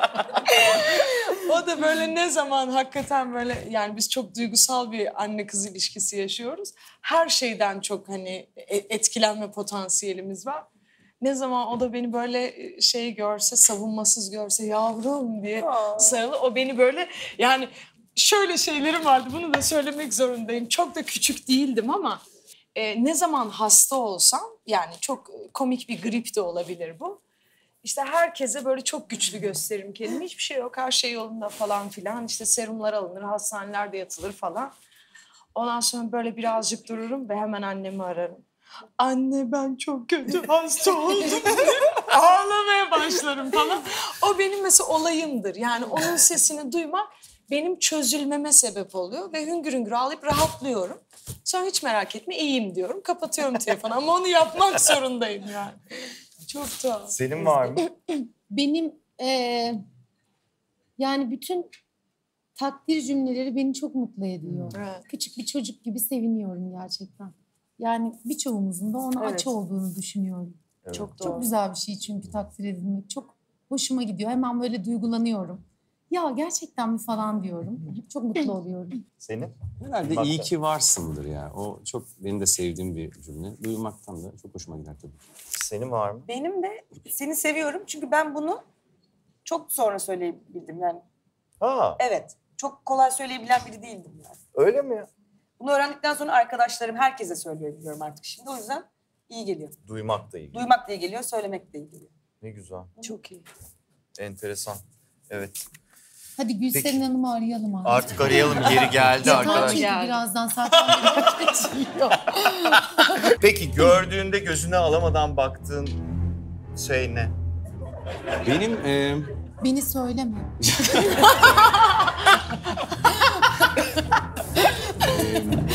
hani ben böyle çok yıllanmış bir ağaç gördüğüm zaman hakikaten böyle durup kalıyorum. Bazen gidiyorum ona sarılıyorum. Bazen hani Sarılıyorsun. hakikaten ben seviyorum yani. O beni bir tek o büyülüyor galiba hayatta. Gerçekten Bu benim Çok olayım ilginç. yani. Evet. Olayın o. Evet. Onun bir bitkilerle de ilişkisi farklı ya. Aynen. Öğrendikçe şaşırdık hepimiz. Aynen evet. Yardım alıyoruz. Evet. Bana program yazdı falan. Diyet programı. Evet. Bu arada Gerçekten hakikaten çok iyi. çok hakim Çok ha. iyi. Yani Evet. şaka değil, dalga geçmiyoruz. Gerçekten o neyin ne işe yaradığını falan bayağı çalışıyor Yani, bilmem bir. Hatta bir işleri de vardı. onu Şifacılığı falan Evet, da değil Evet mi? yakındır. Tatlı Evet, bir evet. merakı var Evet, yani. evet, o Yanlış bir şey bitkisel- Evet, söylemeyeyim. benim seninle öyle bir ilgili. şeyle ilgili evet bir merakım var. Yani biraz zaten ona göre yaşamaya çalışıyorum. Yani hani bir Ayurveda, fitoterapi, homeopati falan onları sadece tüketici olarak değil aynı zamanda hani nasıl Felsefi olarak da. evet yani nasıl yani o bitki tohumdan o hale geliyor oradan bir ilaç olarak bize geliyor falan hani o süreçleri de biraz merak ediyorum. Yani o yüzden hani beni bu hayatta bir tek doğa ve hani o medicinal ağaçlar etkiliyor aslında. Ben bu soruyla ilgili ne cevap vereceğimi biliyorum. Ya. Evet, ben şuna çok hayranlık duyuyorum ve gerçekten öyle bir şey gördüğümde de onu hemen anlıyorum. Hani bir insan vardır ya, kendi meselesini çözmüştür, kendini çok iyi tanıyordur, kendiyle barışıktır ve o bir özgüven getirir, bir ışık getirir. Böyle Ama gerçekten değil mi? Gerçekten. Onu görünce bilirsin ve yani nasıl bir fiziği olduğu, nasıl gözüktüğü, kim olduğu hiç önemli olmaksızın o ışık seni böyle çarpar, çok uzaktan dahi olsa ve ne kadar güzel dersin. Hani daha hiç konuşmadan da ruhunu güzel bulursun, anlarsın. O bana çok çekici geliyor. Seni? Arkadaşlarımın söyledikleri bende de öyle oluyor dedirtti. Ama ben soruyu sorunca ilk aklıma şey geldi. Çok güzel böyle ihtişamlı yapılar gördüğümde hayranlıkla bakıyorum. Ben de Hem çok şaşırıyorum hem de böyle işte sanatsal, yani heykellerde, resimlerde de mesela özellikle heykelde çok böyle, yani çok uzun yıllar önce yapılmış ama bu kadar incelikli yapılmış bir şey görmek beni böyle çok şaşırtıyor. İşte çok güzel camiler var, kiliseler var, katedraller var, işte heykeller var ve onları görünce böyle dakikalarca önünde durup ya bir insan bunu nasıl yapabilir diye hayretler içerisinde ve çok büyük bir hayranlıkla izliyorum, çok seviyorum. Ama Serenay'ın söylediği mesela düşününce ben de aynı şeyi hissediyorum. Evet. O dediğinde ben de öyle Şükrü söyleyince hakikaten bir böyle bir ağaç görünce ya da güzel bir çiçek görünce hayranlıkla bakıyorum. Hayvanlarla ilgili aynı şeyi düşünüyorum. O kadar seviyorum ki böyle dakikalarca gözlerinin içine bakıyorum. Mesela bir bahçem vardı. Beslediğim her akşam gelen kirpin ve salyangozlarım vardı. Ve böyle içim gidiyordu onlara. Böyle yakından kamerayla gözlerini görebilmek için böyle çekiyordum onları. İşte ne bileyim marul falan hazırlıyordum onlara vermek için. İşte kirpiye kedi maması hazırlıyordum falan. Ve yakın saatlerde geliyordum. Yani ne kadar güzel bir şey. Benimle kurduğu bağa inanamıyorum diyordum. Daha bugün dolapta kurumuş peynirleri böyle çıkarttım, balkona koydum. Hemen martı geldi. Bağırıyor bağır. Beni gördü. Kuzum hoş geldin dedim. Orada duruyor, bana bakıyor falan. Hayranlıkla bakıyorum böyle güzel kurulmuş ilişkilere. Benim dilimi konuşamıyor ama aynı dili konuşuyoruz aslında. Ben de çok etkileniyorum. Bu müzik iyi gidiyor. Devam et. Çünkü birazdan ağlayacağım. Çok iyi gidiyor. Senin? Hayvanlar. Hayvanlar. Karınca besliyordum zaten. Böyle bahçe katında oturuyorduk. Karıncalar geliyordu. Onlara ekmekler. Küçük kertenkele, akrep gibi şeyler vardı ama küçük bunların hepsi. Akrep de besliyor. Küçücük. Yani böyle besleyemem akrep de. Onu hani Rahatsız öyle da bahçeye olmuyor. attık. Anladım. Evet. Oluyor. Çok seviyorum ya. Bahçeye attın çünkü. Vallahi seviyorum. Demek ki seviyorsun ama evde Hayır, sevmiyorsun. akrep peşinde yaşayamayacağım için. Doğru, o yaşanmaz. Nasıl yaşayayım? Evcil akrep diye bir şey yok. Tabii ama karınca olur. Güzel. Sizce yeterince dürüstler miydi?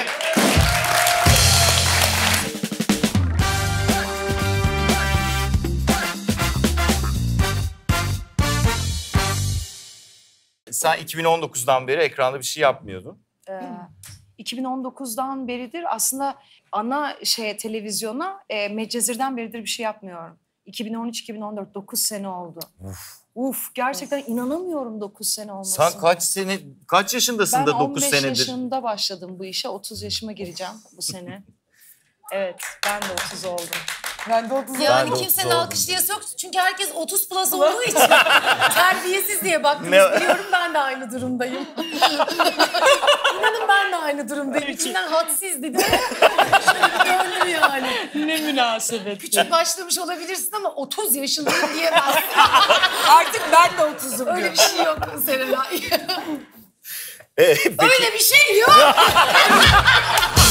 Teşekkürler. bir şey söyleyeceğim. Şahmeran nasıl geçti peki senin Çok için? güzel geçti. Vallahi harika geçti. Müthiş bir ekiple çalıştık. Yani kamera arkasından önüne herkes çok çok tatlıydı. Özlemişim de. Bir de şehir dışında çalışmak da çok güzeldi. Adana'yı çok sevdim. Yani ben bir et sever, kebap sever, sakatat sever birisi olarak maalesef. Yani benim cennetim de orası falan. Güzeldi ya. Yani yakın zamanda bitirdik. Şu an montajları devam ediyor. Ne zaman çıkacağı ile ilgili net bir tarih yok ama bu senenin sonuna doğru umut ediyoruz ki hazır olursa çıkacak. Ben de çok merak ediyorum. Bir şey söyleyeceğim. Sen de mesela Masumlardan önce bayağı bir şey yapmamıştın Evet, televizyona. benim de 8 yıl oldu. Değil mi? Olmuştu yani. Olmuştu. Evet. Peki o süre zarfında hani tekrar iş yaptığınız zaman o geçen sürede bir şey değişmiş mi sektörde? Hiç onunla ilgili bir şey fark ettiniz mi? Sektörde bir şey değişti mi çok idrak edemedim ama bende şöyle bir duygu vardı. Yani sete çıkana kadar çok heyecanlıydım. Ve sete çıktığımda şunu söyledim çalıştığım arkadaşlarıma. Ya ben bayağı uzun zamandır yapmıyorum. Benim neyime güveniyorsunuz da beni aldınız? Emin misiniz yapabileceğimden diye. Hakikaten biraz bir açılmak için bir zamana ihtiyacım oldu. Rahatlamak için. Ama sonrası zaten hani bisiklete binmek gibi hemen geliyor. Ama yani öyle bir sektörel bir değişiklik gözlemlememedim açıkçası. Sende bir de yani başladığında. Yani saatlerle ilgili çalışma... Evet. Ha, Evet. Doğru. Evet. Yani bundan bayağı uzunca bir zaman önce 37 saat rekorum vardı. Çalışma rekoru. Evet. Gerçekten 37 abartmıyorum saat bu ne arada ya? arkadaşlar. acayip. Günü devirdik. Ertesi günü böyle akşamı falandı. Uyumadık hiç ve çalışmaya devam ediyorduk. Ve artık böyle bir noktada ismi lazım değil. İşle ilgili asla bir şey yapmayacağım. Rol arkadaşımla kikirliyoruz böyle gülüyoruz. Arkadaşlar lütfen biraz ciddiyet dedi. Sonra ben yine gülmeye başladım. Sinirim bozuldu. Hani uyku sarhoşluğu diye bir şey vardır ya. Dedim ki dedim komedi çekiyoruz rica ediyorum dedim ya. Hani bir taraftan da kırıcı olmayalım diye şey yapıyoruz. Ama insanın içini yiyor böyle oturdu yani taş Doğru. bir anda. Bir yerden sonra kayış kalkıyor Kaç saat zaten. geçmiş? Kafan bile doğru düzgün çalışmıyor, bir performans göstermeye çalışıyorsun. Şimdiki zamana dönecek olursak 12 saati bütün ekip izniyle birlikte devam ettiriyoruz. Yani herkes mutabıksa ona göre şartlar altında. Bir de o da zaten maksimum 16 saate çıkıyor. Aynen öyle. kural olarak. Artı 4 Değil mi? oluyor maksimum. Aynen. Bu Evet. da haftada 2 gün mü ne? Evet, 2 gün. Evet. İyi yani bayağı bir kural gelişti tabii, Tabii. süreç içinde. Tabii evet. Onun dışında pek bir şey yok. Ama çok özlemişim. Hiç özlemem zannediyordum açık söylemek gerekirse. İnsan işi sevince ne kadar özlediğini bir kez daha hatırlıyor. Yani yaptığı işi, içinde bulunduğu işi sevince çok daha başka bir şey oluyor. Yine mi? Hadi bakalım şimdi kime acaba? Hop oradayım, hop buradayım ve tekrar selamlar. Seni unuttum mu sandın, işte buradayım Merve Dizdar. Yerinde hiç duramaz, hep hoplar zıplar. Enerjisini belki en iyisi tavşan yakalar. Senden daha güzel tek bir şey var. Bal mumu heykelinden Uğur Dündar. Her şeyin üstüne koymasınlar çedar. Sence de öyle değil mi Merve Dizdar? Belki yani isti tavşan onu yakalar. Baştan yapayım mı bunun hepsini tertemiz bir şekilde? Hoppa! Yo, tamam, Bir kez sen de gelmiş okey, gibi peki, yapalım. tamam. Çok üzgünüm. Şarkı olarak ben bir şey söyleyeceğim. Gökyüzünde yalnız.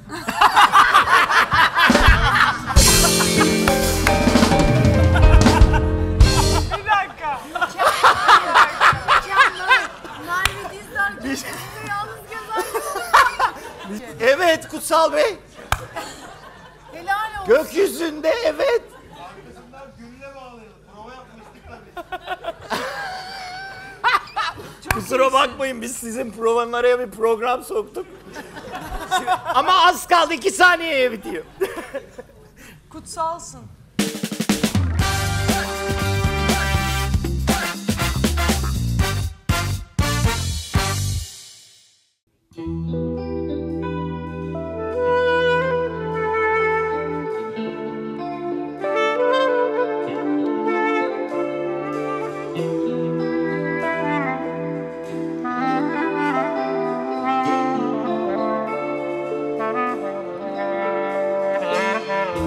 Yağmur başlıyor, seversin evde olmayı. Yakınsan gel hadi, hazırlarım sevdiğin sofrayı. Bizden konuşmayız sadece, susabiliriz. Belki ağlarız, dayanamayız, sevişiriz.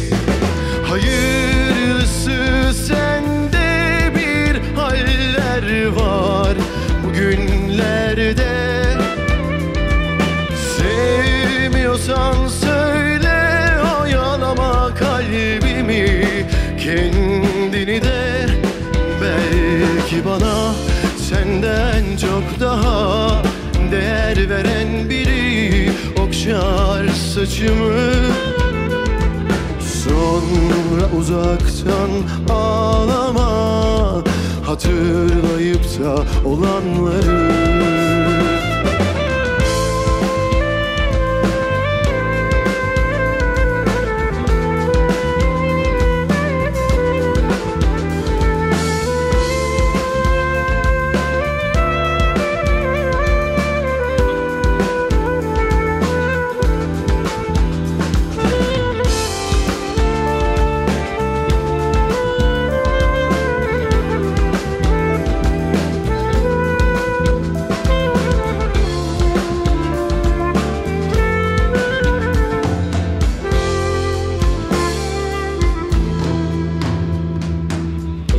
Yağmur başlıyor, seversin evde olmayı. Yakınsan gel hadi, hazırlarım sevdiğin sofrayı. Bizden konuşmayız sadece, susabiliriz. Belki ağlarız, dayanamayız, sevişiriz. Hayırlısı sende bir haller var bugünlerde. Sevmiyorsan söyle, oyalama kalbimi, kendini de. Belki bana senden çok daha değer veren biri okşar saçımı, sonra uzaktan ağlama, hatırlayıp yaptıklarını.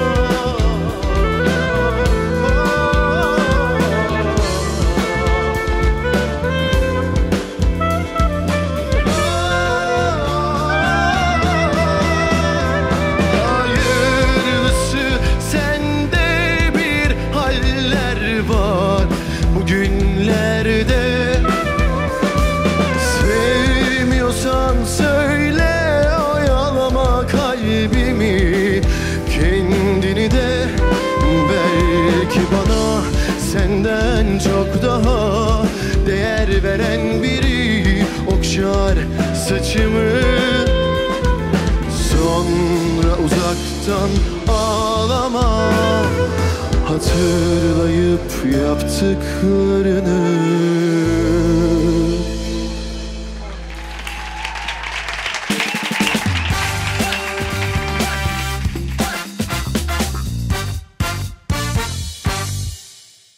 Senin yeni filmin çıktı. Aşk Taktikleri.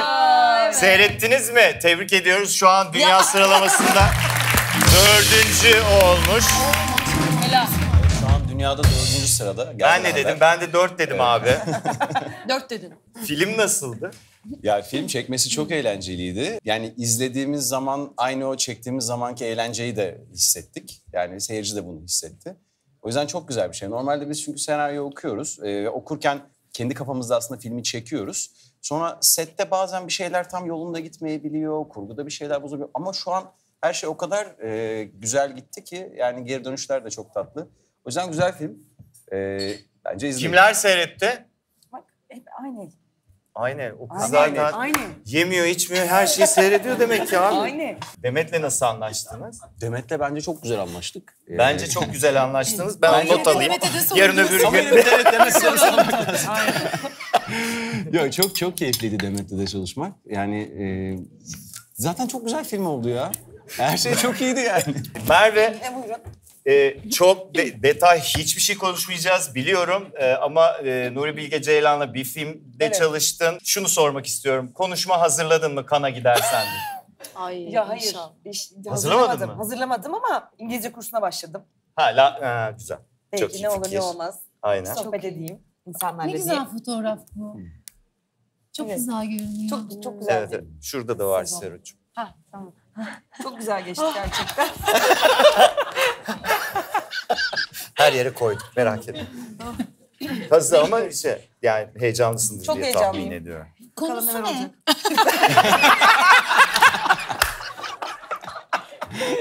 Bize karakterini biraz anlatır mısın? Nasıl bir karakter? Çok merak Yemin ediyorum. ederim çatlıyorum merakla. Arkadaşlar daha Kusura başlamadık bakma öyle diye düşün. Caner yine geldi. Ya Caner hep sürpriz. Vallahi inanılır gibi değil. Yine geldim, hep gelirim, oluyorum ben de yıldız. Derken bir baktım karşımda Şükrü Özyıldız. Bir elimde ayna, bir elimde cımbız. Ne kadar uğraşsam da olmuyor sen gibi Şükrü Özyıldız.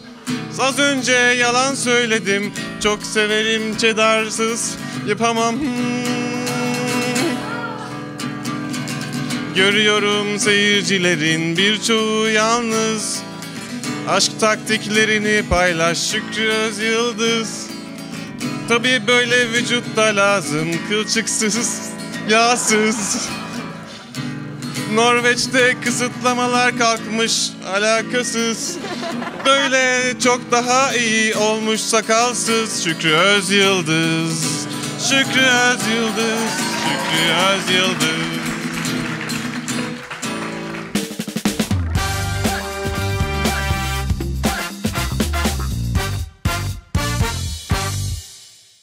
Gerçekten böyle bir ortamda stand-up yapacağım için yani daha fazla ben ne yapabilirim hani bu ortamın üstüne şu anda ne anlatabilirim gibi düşünüyorum. Çok güzel gerçekten. Ya şey gibi değil mi hani böyle bir rüyamda görmüşüm gibi. Biliyor musun dün gece rüyamda İbrahim Selim'e katılmışım. Böyle Alice oyuncuları konukmuş. Ben de yanda stand-up yapıyormuşum falan gibi bir şey. Bugün böyle takside geliyordum. İşte taksici dedi ki ne iş yapıyorsun? Dedim ki abi stand-up yapıyorum. Stand-up ne kadar saçma bir iş ya dedi. Gerçekten çok saçma. Yani sadece konuşuyorsun, insanları güldürmeye çalışıyorsun. Bir de kadın olarak kadınların stand-up yapması çok ilgi çekiyor. Hiç izlediniz mi daha önce mesela kadın? Stand-up izleyen var mı daha önce? Vardı tabii ki. Kadın izlediniz mi? Hey. Ya çok hep şey diye soruyorlar bana. Bir kadın olarak stand-up yapmak nasıl bir duygu? Diyor ki ya stand-up yapmak gibi yani çok da fazla bir farkı yok. Ya da hep şey diye soruyorlar böyle. Yani işte kadınların bazı meslekleri yapamadığıyla ilgili çok fazla konuşmalar oluyor işte. Mesela şey gibi şu soru çok oluyor. Neden hiç kadın Cem Yılmaz yok? Diyorum erkek Cem Yılmaz da yok zaten. Bir problem yok yani. Cem Yılmaz olarak bildiğimiz sadece Cem Yılmaz var şu anda elimizde. Çok acayip yorumlar var. Hep böyle kadınların stand-up yapamadığı düşünüyor. Yani hep şöyle yazıyor işte. Kadınlar hayır, kadınlar stand-up yapamıyor bilmem ne ama çok destekleyici yorumlar da var. Geçen gün birisi şey yazmış YouTube'a. Daha komik olabilirdi. Not aldım hemen. Buzdolabına yapıştırdım. Daha komik ol Seda dedim. Ya dünyanın en iyi yorumunu gördüm. Bak şunu yazıyor. Gülenler olmadan düşünüldüğünde güldürmenin yanından bile geçmiyor. Çok felsefi bir yorum. Ekrana bakıyorum acaba ne demeye çalışıyor. O sırada telefon çaldı. Avukat aradı. Bir dava işi vardı bizim. Dedi ki Seda Hanım davayı kazandık. Dedim ki davayı kazandığın düşünülmediğinde gerçekten bok gibi bir avukatsın. Biraz kendimden bahsedeyim. 2 tane çocuğum var. İkisi de 4 yaşında. Nasıl olabiliyor? İkisi de 4 yaşında. Hayır, başka adamlardan. Hayır. Şaka. Hayır, ikiz. Evet, ama böyle bir küçük bir şakam var, her seferinde yapmayı seviyorum. Var mı burada? İkizi olan var mı? İkiz çocuğu olan? Yok değil mi? Çocuğu olan var mı? Yok herkes. Evet, sizin. Kaç yaşında? 24, çocuk değil ama o artık. Evet, sizin için çocuk. Tanıdığının ikizi olan çok oluyor. Yani tanıdığının ikizi olan mutlaka çıkıyor. Böyle kebapçıya gittik ailece. Garson abi geldi, dedi ki maşallah benim yeğenler de ikiz. Dedim maşallah çok tatlı, kaç yaşındalar? Diyor ki 30. Dedim artık tuvalet eğitimini falan tamamlamışsınızdır diye düşünüyorum. Dedim ki cinsiyetleri ne? Dedi ki erkek. Dedim ki en güzel yaşları. Yavaştan söylediklerinizi anlamaya başlar. Anlamlı tepkiler verir. 3-4 kelimeden oluşan cümleler kurar. Tadını çıkarın, değil mi? En güzel yaşları gerçekten. İkiz çok ilgi çeken bir konu. Yani çocuk bakmak gerçekten çok zor ve insanlar hep şey diyor böyle işte. Bir anda büyüyor çocuklar. Nasıl geçtiğini anlamıyorsun. O kadar çabuk büyüyorlar ki, çok çabuk. Ya nasıl çok çabuk büyüyor? 4 senedir uğraşıyorum ve bu çocuklar sadece 4 yaşında. Nasıl çok çabuk büyüyor olabilir? Ve böyle ikiz çok ilgi çekiyor. Mesela ikizlerle dışarı çıktın. İlk sorulan soru sizce ne olabilir? İkiz mi? En çok sorulan soru ikiz mi? Maşallah ikiz mi? Hayır, 300. Birini evde bıraktık. Ona çok kanımız kaynamadı baştan beri. İkinci en çok sorulan soru senin mi? Adama sorulsa enteresan olabilecek bir soru. Abi senin mi, emin misin yani? Çünkü erkekler hiçbir zaman emin olamıyor. Ya kusura bakmayın ama böyle. Aileler de o yüzden yeni doğan çocukları her zaman bir babaya ekstra bir benzetme çabası görürsün.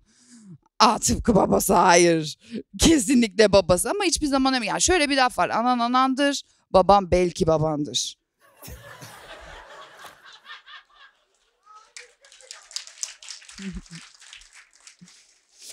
Ve her şeyi soruyorlar. İkiz mi, senin mi, tek yumurta mı, çift yumurta mı, kaç aylık, kaç kilo, emiyor mu, yiyor mu, annen yardıma geliyor mu, bakıcın var mı, tek başına bakıyorsun, doğal mı, tüp mü, aşılama mı, isteyerek mi oldu, kaza mı, her şeyi soruyorlar. Bir gün parka gittim, bir tane teyze böyle uzaktan geliyor, dedim ki tamam Seda, bütün soruların cevabını biliyorsun. Sakin ol. Teyze geldi başladı, ikiz mi, senin mi, tek yumurta mı, çift yumurta mı, kaç aylık, kaç kilo, emiyor mu, yiyor mu, uyuyor mu, annen yardıma geliyor mu, bakıcın var mı, doğal mı, tüp mü, aşılama mı, isteyerek mi oldu, kaza mı? Dedi ki ev sizin mi, kira mı? Ya bu kadar özel hayatıma giremezsin. Evsizin bir kira mı, bize sorulamayacak bir sorudur değil mi? Evsizin bir kira ayıp bir şey değil mi sizce beyefendi? Fularınız ne kadar hoş. Gerçekten çok dikkatimi çekti. Evet. Evsizin bir kira mı?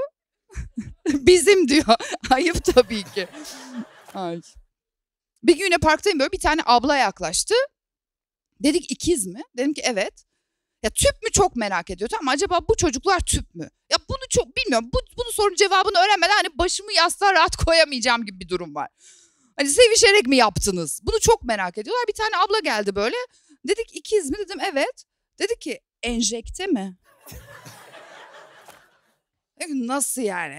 Enjekte mi? Dedim, her durumda bir enjeksiyon var. Evet. Enjekte diyebiliriz. Artık genç bir kız değilim. Kaç yaşındayımdır sizce? Biraz yüksek konuşun ya, duymuyorum bir şey. 34 dendi, hayır. 36. 32, hayır. 37. 37 yaşındayım. 37, genç bir kız, çok mutluyum. O genç bir kız olmadığım için. Genç kızlık gerçekten çok zor bir şey. Genç kızlık kesinlikle ölü yatırım bu arada. Yani ne yaparsan yap daha kötüye gideceksin, anladın mı? İyiye gitme ihtimalin yok. Çok kötü ve böyle hani genç kızken kendini sürekli birilerine beğendirmeye çalışıyorsun.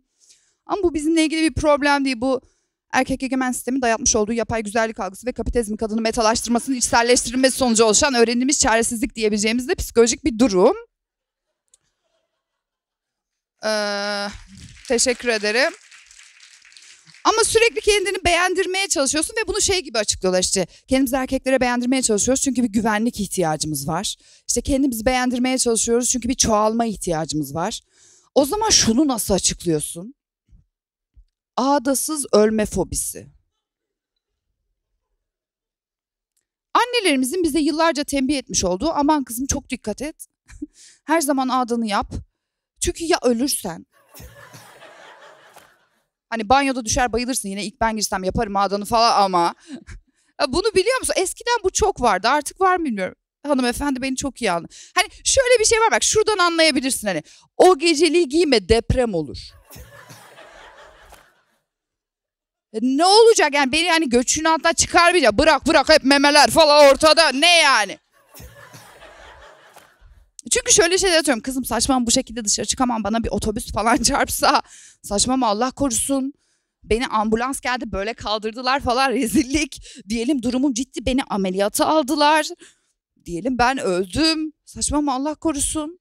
Morgda birisi benden hoşlansa. Ve beden sana bazı mesajları vermeye başlıyor. Hep şey diyorlar bir şey. Ruhun yaşı yoktur, hissettiğin yaştasındır. Hayır. Beden sana bazı mesajları veriyor. Bazı organlarım benimle konuşmaya başladı. Mesela memelerim. Beni karşılarına aldılar ve dediler ki Seda, bugüne kadar gerçekten çok iyi projelere imza attık. Her zaman birlikteydik. Çok iyi işler başardık. Ama artık biz güneye yerleşiyoruz. Ve ne diyebilirsin ki? Önce biraz gaza getirmeye çalıştım. Hadi kızlar, son bir defa. Neden olmasın ama hayır. Çünkü bazen yatarken falan gözüm takılıyor. Yatarken bakarız ya ne yapıyorlar diye. Bakar mısınız arada? Sadece ben mi? Ve hep şöyle oluyorlar. Geçen bunu anlatıyorum, yani mememin taklidini yapıyordum açık konuşmak gerekirse. Önlerden 19-20 yaşlarında bir çocuk şöyle bir tepki verdi. Çok kötü. Dedim ki sen memelerle ilgili tercihin olabilecek bir yaşta değilsin. Hani o meme mi bu meme, sen meme buldun öf başına koy.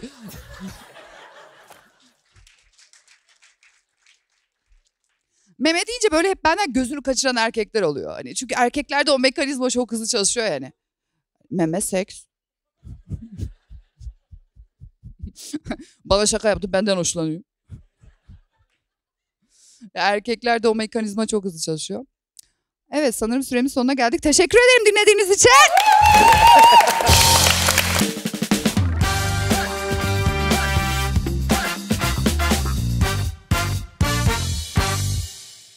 Sorumuz şu. Biz Arkadaşlar. Çok iyiymiş ya. Evet. Yani hakikaten ben bir seyirci olarak öylesine söylemiyorum. Tavsiye ederim, eğer denk getirebilip bilet bulursanız muhakkak izleyin. Bir kadın tek başına sahnede hiçbir şey yapmadan ne kadar iyi olabilir, hayranlıkla izledim.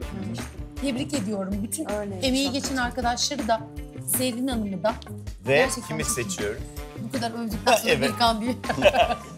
Şükrü. Yani Birkan'ı ben de çok severim ama ben ilk başladığım soru bana sorulsaydı ben Zerrin derdim.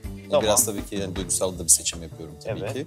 Hem çok sevdiğim bir oyuncu, beraber de oynadık. Yani karşılıklı oynamak nasıl Tamam. bir zevk onu biliyorum. Ben Kuliste de nasıl Alice fişekleyecek olarak turneye biliyorum. gittiğimiz için, yani bir sahne deneyimi olacağı için ben de Zerrin derdim. Aa, Zerrin öne çıkmaya başladı. Ben Birkan'ın üşengeçliğini çok iyi biliyorum, Zerrin derdim.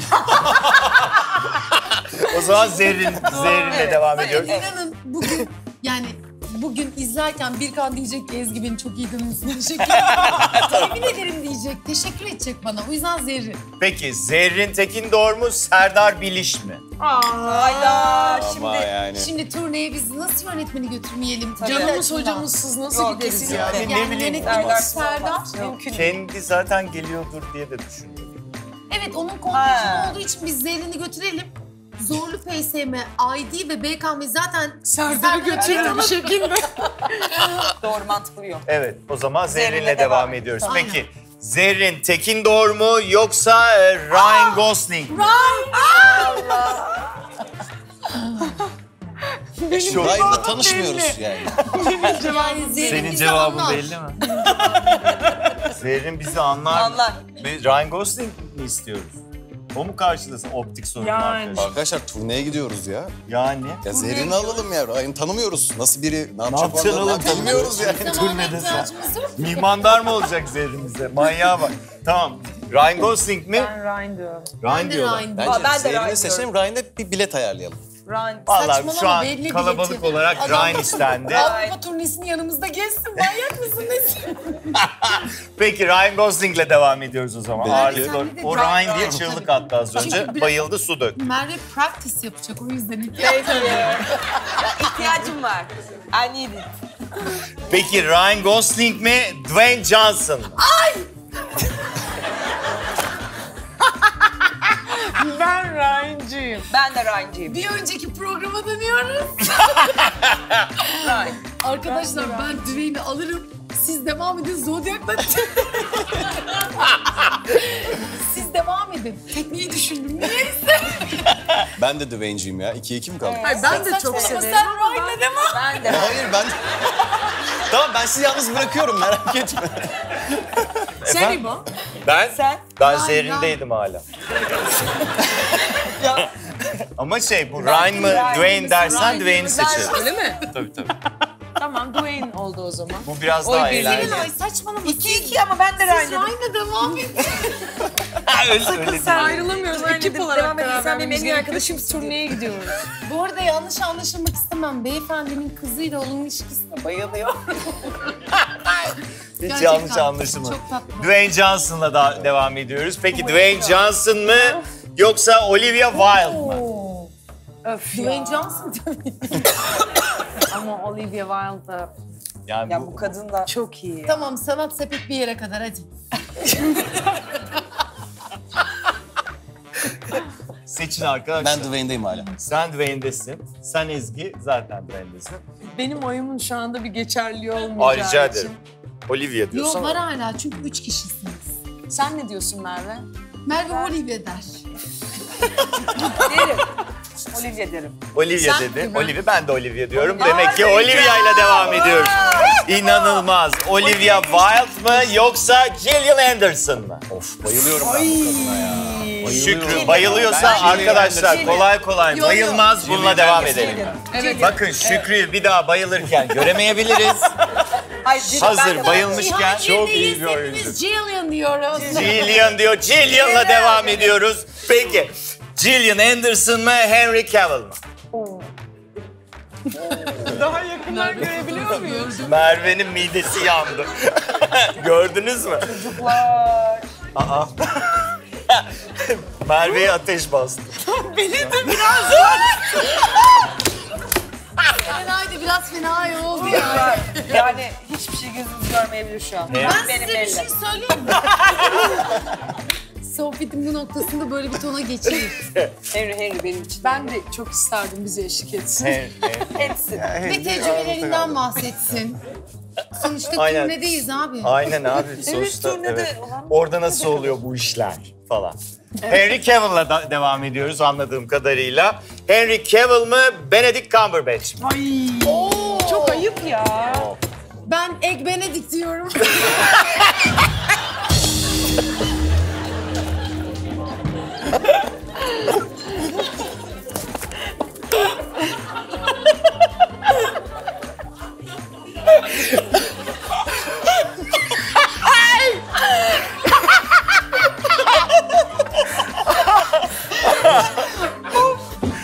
İnanılmaz Allah. Ben de Benedict diyorum. Benedict kesinlikle. Aynen. Hay Allah. Benedict. Egg Benedict diyoruz hep beraber. Arkadaşlar mükemmel bir oyuncu. Yanlış Çok anlamayın. acayip. Hiç yanlış anlamadık. Gerçekten çok hayranlık duyuyorum. iyi bir oyuncu. Sadece İngilizce şaka.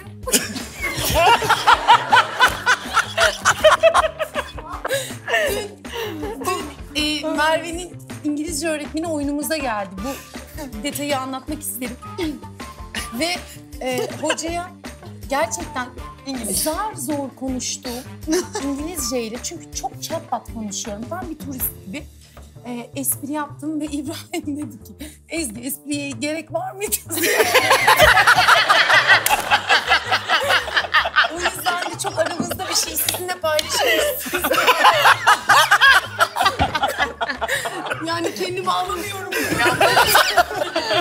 Ne cesaret, ne cüret bilmiyorum. Ama sonuçta burada bu kadar saat birlikteyiz. Ne olacak ki dedim yani. Çok iyi yaptın. Benedict Cumberbatch ile devam ediyoruz. Benedict Cumberbatch mi? Jean Page mi? Yok ya Benedict. Benedict canım. Benedict. Aynen öyle. Şükrücü. Beni bu arkadaşa benzetiyorlar. Saçma. Benziyor muyuz? Allah Allah. Yani sen biraz daha ozonla açılmışısın diye. Neden benziyor oğlum ya? Ne alakası? Bence hiç alakası yok. Yok. Benedict'iz ya. Sen Benedict. daha yakışıklısın. Aynen. Beyefendi de çok hoş ama sen daha yakışıklı.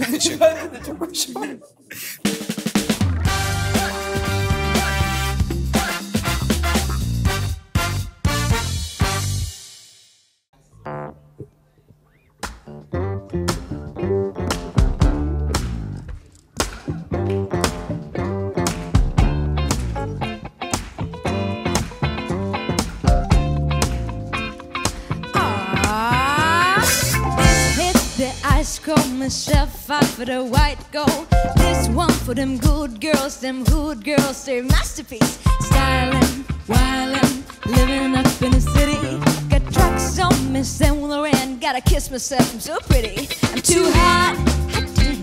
Call the police and the fireman. Too hot, hot damn.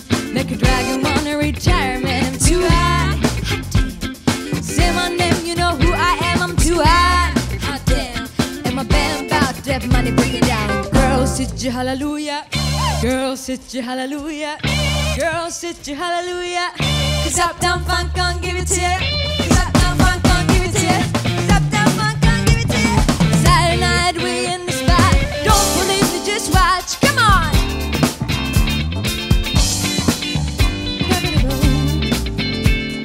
Don't believe me, just watch. Come on.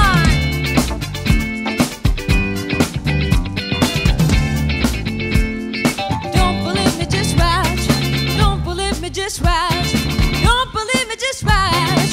Don't believe me, just watch. Hey, hey, hey, woo, stop. Wait a minute. Fill my cup with some liquor in it. Take a sip, sign a check. Julio, get the stretch. Right to Highland, Hollywood, Jackson, Mississippi. If we show up, we gon' show up. Smoother than a fresh jar. Too hot, hot damn. I'm too hot.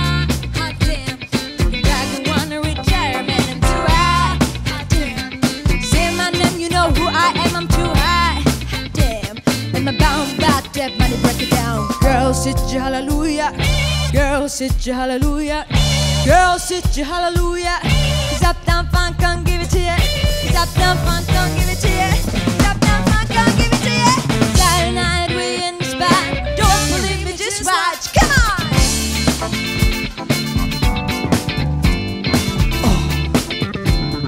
Don't believe me, just watch.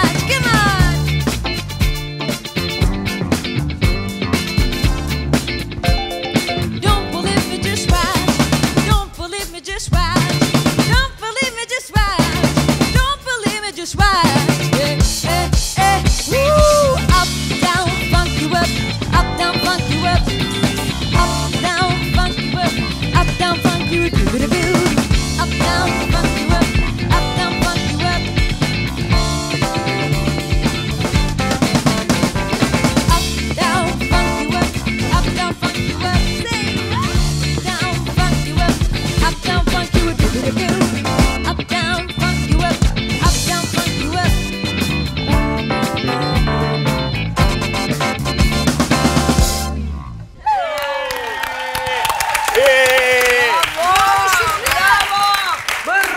Vallahi son kaç yıldır uğraşıyorum ha bu çocuk. Çok iyi. Herkese diyorum ki aslında Çok iyi çok iyi çalıyor. davul çalar Çok falan. iyi çalıyor. Herkes diyor ki aha evet.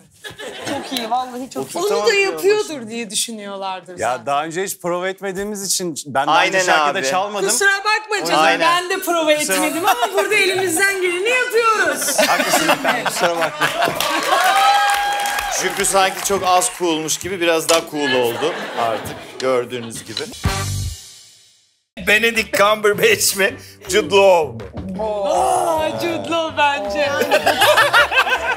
90'lar çocukları Ben Jude Law Jude demek Law, zorundayım tabii canım, Jude arkadaşlar. Law. Şükrü? Venedik'te 2 oyun yaptık. Hadi Yok oradan öylesi olmuyor. Jude'a geçebiliriz. Değil mi? Jude Law mu, Barbara Palvin mi? Ben Barbara'yla çalıştım. Gelmese de olur. Arkadaşımız çalıştıysa biz de devam edebiliriz Jude'la. Aynen Jude. Meğer tanıyormuşuz. Jude Law'la devam ediyoruz. Jude Law mu, Kendall Jenner mı? Jude Law ya tabii ki. Kendall hadi tamam sen ürünlerini tanıt hadi. Influencer'a kustuk. Oyuncuyuz. Ağzımızı yeter. açtırmadı. Jude Law mu, Justin Timberlake mi? Jude Law. Ben bir Justin'ı düşündüm ama Jude dedim. Ben de Jude Law. Şükrü. Ya Jude'dan devam edelim ya. Jude'dan devam ediyoruz. Jude Law mu, Jason Statham mı? Ben Jude. Tamam. Hadi bakalım Ezgi. Ben Jude. Hangisi?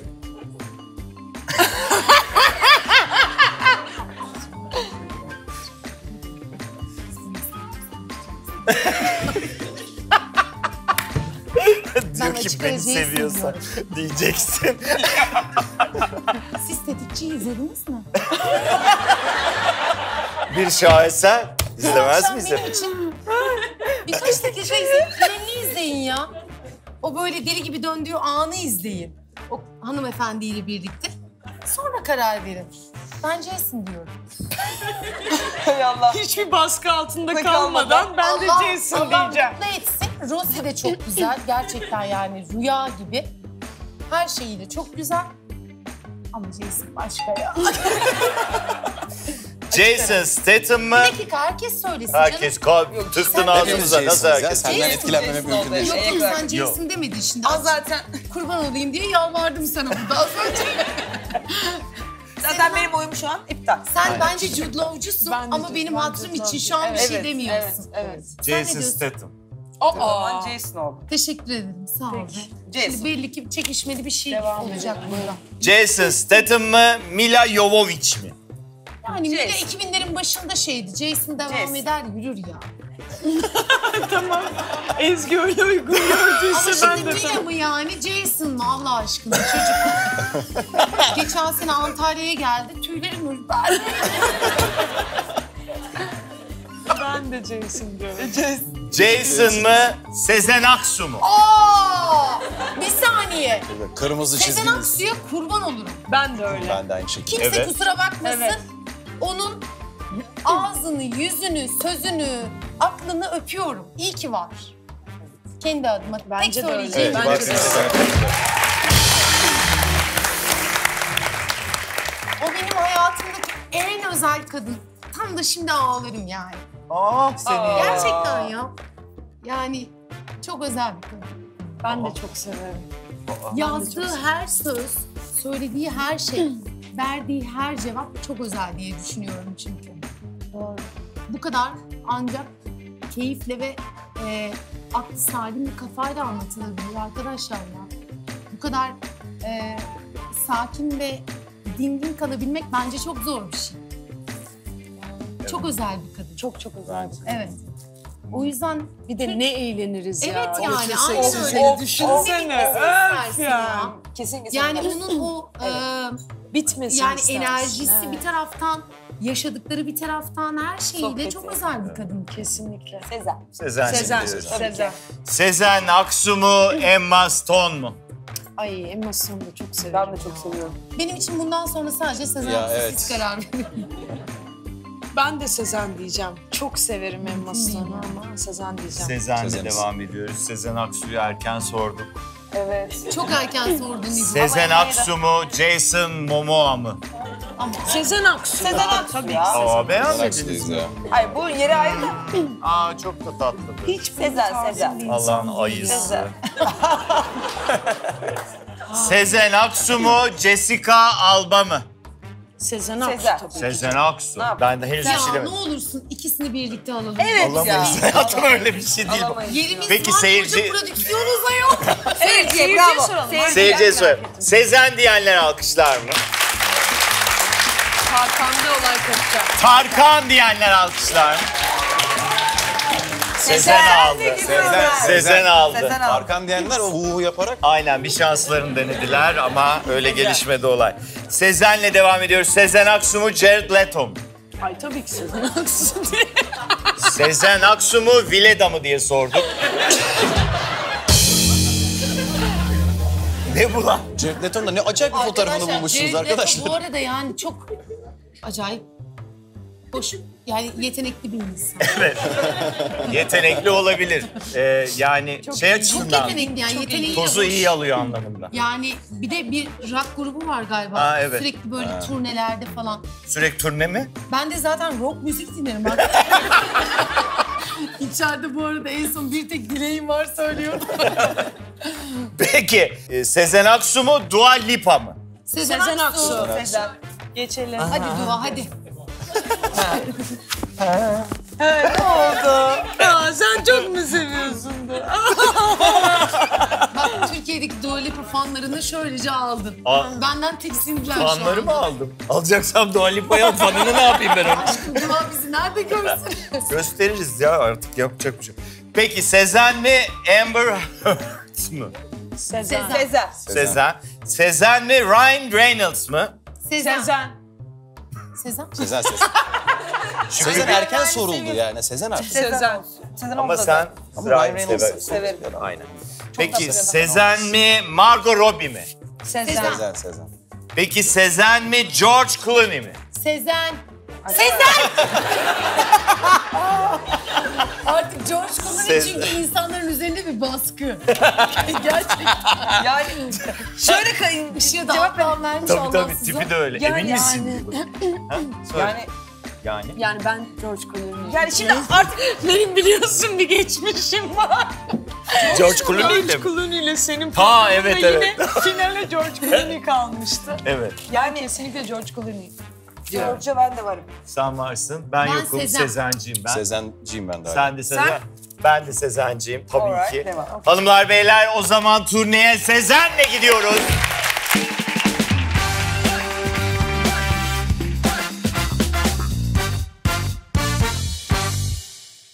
Tiyatro okumana rağmen çok fazla tiyatro sahnesine çıkmadın. Evet. Neden? Korktuğum için. Neden? Sahneye çıkmaktan. Falan. Evet gerçekten. Allah Allah. Aa, Ben bu bilgiyi ben de niye senin ne oldu? evet.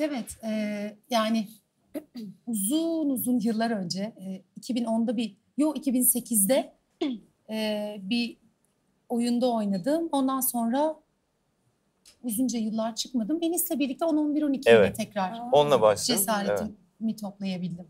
Yani böyle Ben bir de korkuyorum ya. çok şeydim yani çok tedirgindim. Kaç yıl işte? Aa. 2016 mıydı? 2017'de galiba Enis'le yaptık. Galiba o Kaç civar yıl? olması lazım. 7 yıl sonra. Evet. Enteresan senin sahneye Çok çıkmaktan Evet, korkmak. ben yani ilk defa hiç duydum. kendimi böyle ay ben bir türlü oynayamıyorum. Olmuyor. Çok fena ya Öyle bir diye. şey de- Evet. Kendimi bayağı kötü hissediyordum açıkçası. Yani o evet. Öyle biraz- bir sürecim oldu. 7 Galiba. yıl kadar. 7 yıl kadar gayet iyiymiş. Evet. Sen neyden korkuyorsun? Ben de korkuyorum, hala korkuyorum. Korkan halinde bu. Yani ne bileyim, bir yerden sonra tabii bırakıyorum Evet. kendimi ama Yani çıkana kadar çok korkuyorum. şimdi senin korkun biraz hayatta kalma korkusu. O, tabii, yani öyle korkarsan hayatta kalırsın, daha çok çalışırsın, daha iyi olur falan. Olabilir. Teşekkür ederim. Buradaki daha başka türlü, daha Evet, travmatik bir şeymiş gibi duyuluyor da o yüzden. Asla yapamıyorum, yakıştıramıyorum. Yani sahneye hiç yakışmıyorum falan gibi ciddi böyle travmatik bir şey olmuştu. Çok 11-12'ye kötü hissediyorum. kadar. Evet o zamana Sonra? kadar aynen. Onu da Enis'le oynadığım ve İpek Bilgin yönettiği için o cesaretle girebildim. Çünkü İpek Bilgin kulakları çınlasın gerçekten bayılıyorum. Hem mükemmel bir oyuncu ama yani gerçekten harika bir koç aynı zamanda. Müthiş. Çok iyi bir oyuncu koçu ve bir nevi terapi gibi aslında. Yani size göre yol alan, şekillenen bir çalışma stili var kendisinin. O da başka bir tecrübeydi benim için. Bu iki isim Kraft Tiyatro, İbrahim Çiçek, Çağ Çalışkur, İpek Bilgin. Çok iyi de bir Bu tiyatro. ekiple birlikte olmak ve asistanlarımız da çok kıymetli hepsi. Yani bu ekiple birlikte olmak bayağı yaptı, cesaretlendirdi beni. İyi, onlara da ayrıca teşekkür Sonra da ederim. sizin olmanız tabii ki.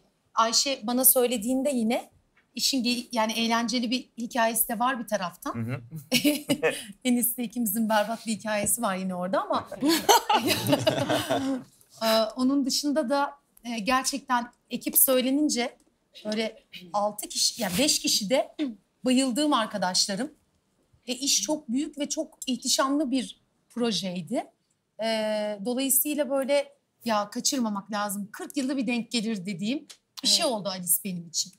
Birçoğumuz için öyle Evet. oldu galiba. Yo benim için. Yo ben de geri kalmam. Merhaba. Yine bir şey var. Aynen. Bu şarkı... Ses 1, 2, 3, 4, 5. Bu şarkı kime geliyor? Kafiyeden yakala. Ne Mandela ne Nutella. Tabii ki Ezgi Mola. Rüyamda gördüm seni, iyi misin hayrola? Hep yaylar sırtıma bastı, yeni almam gerek bir karyola. Seni görmek için sırf gidiyorum sinemaya, tiyatroya. İzlerken gülüyorum avnak katula katula. Seni tanıyınca dedim iyi ki gelmişim İstanbul'a. Hafiften benziyorsun sanki İspanyola. Ha bir de unutmadan gitmeden son bir şey daha. Yanındayız yedirmeyiz çakala çukala. Ezgimola.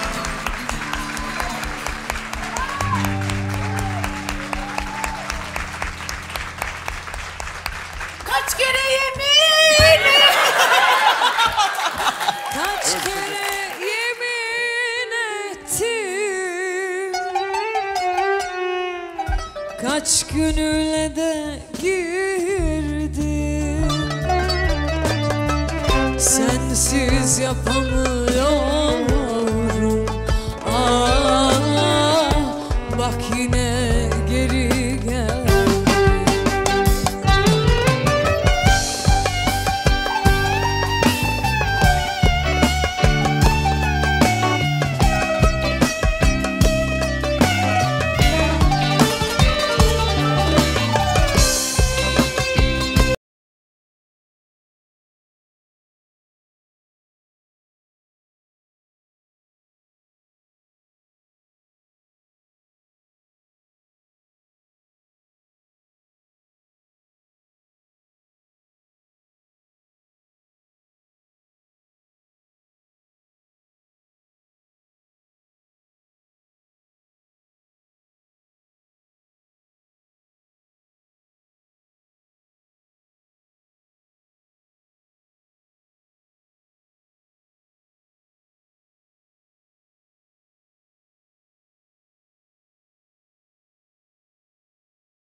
Çocuklar ne diyorsunuz?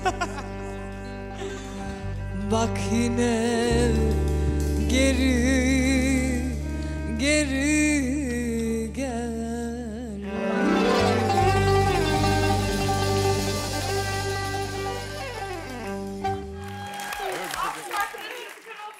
Oo. Ya olmaz olur mu? Sen kimsin? Alice Fatih yaksana be. Kimmiş? Merhaba, ne haber? Bu şarkı bizi buluşturdu. İnanılmaz. Saat 1:30. Var tabii. Daha önce hiç söylemedim ama senin için deneyeceğim. Gün Cevabıyla bizim zaten.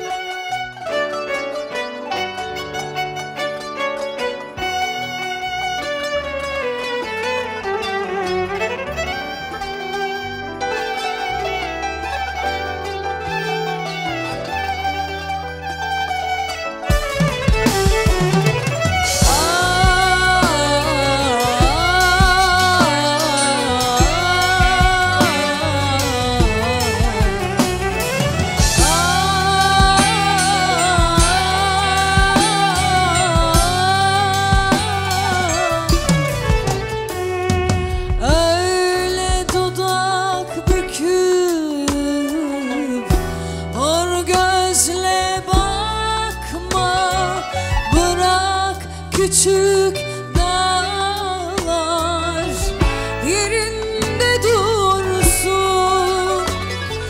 Çoktan unuturdum ben seni çoktan. Ah bu şarkıların gözü kör olsun. Çoktan unuturdum ben seni çoktan. Ah bu şarkıların gözü kör olsun.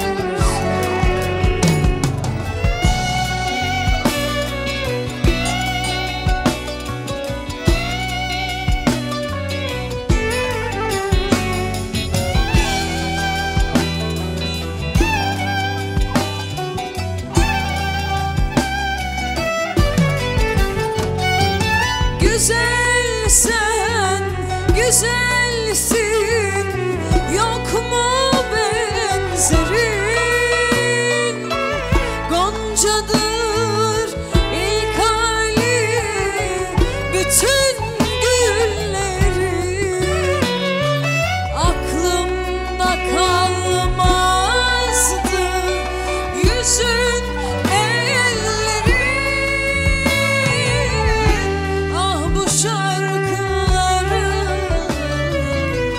gözü kör olsun. Aklımda kalmazdı yüzün, ellerin. Ah bu şarkıların gözü kör olsun.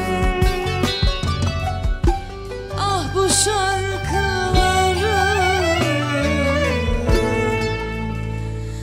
gözü kör olsun. Vallahi harikaydı. Güldük, eğlendik. Sesin Bu olalım. şarkıyı çok seveceksin. Çok mutlu Ben olursun. arada yumuşatmak için giriyorum. Lütfen.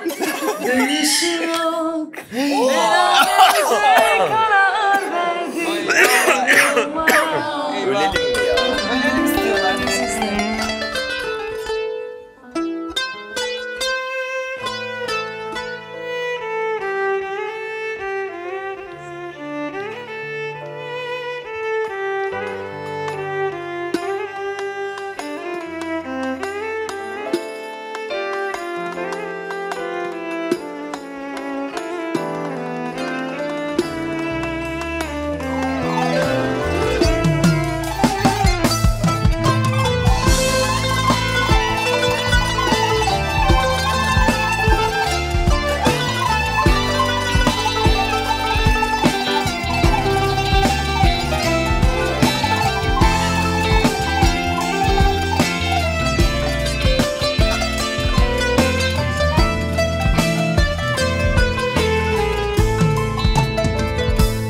Dönüşü yok, beraberce karar verdik ayrılmaya.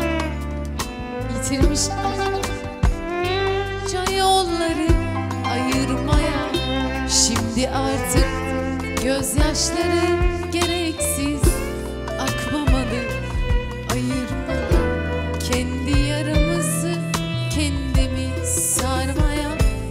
Şimdi artık kelimeler yetersiz, anlamı yok, yıkmışız beraber.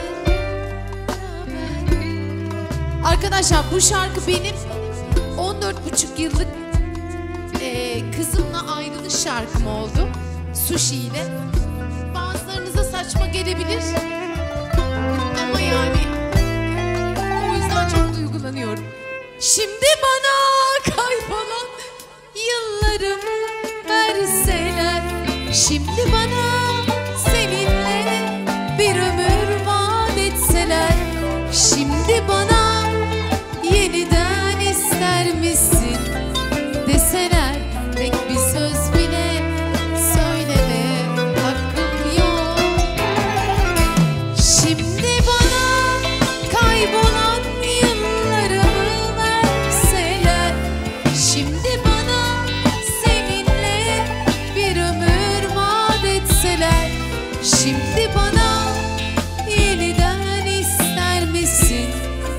deseler tek bir söz bile söylemeye hakkım yok.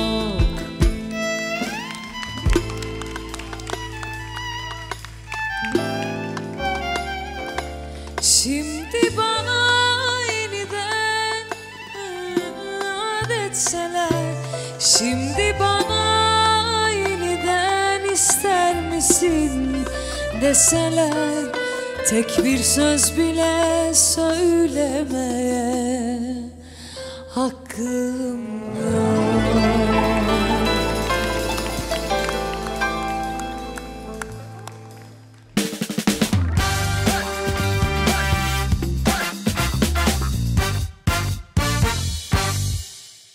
İsminiz neydi? Can.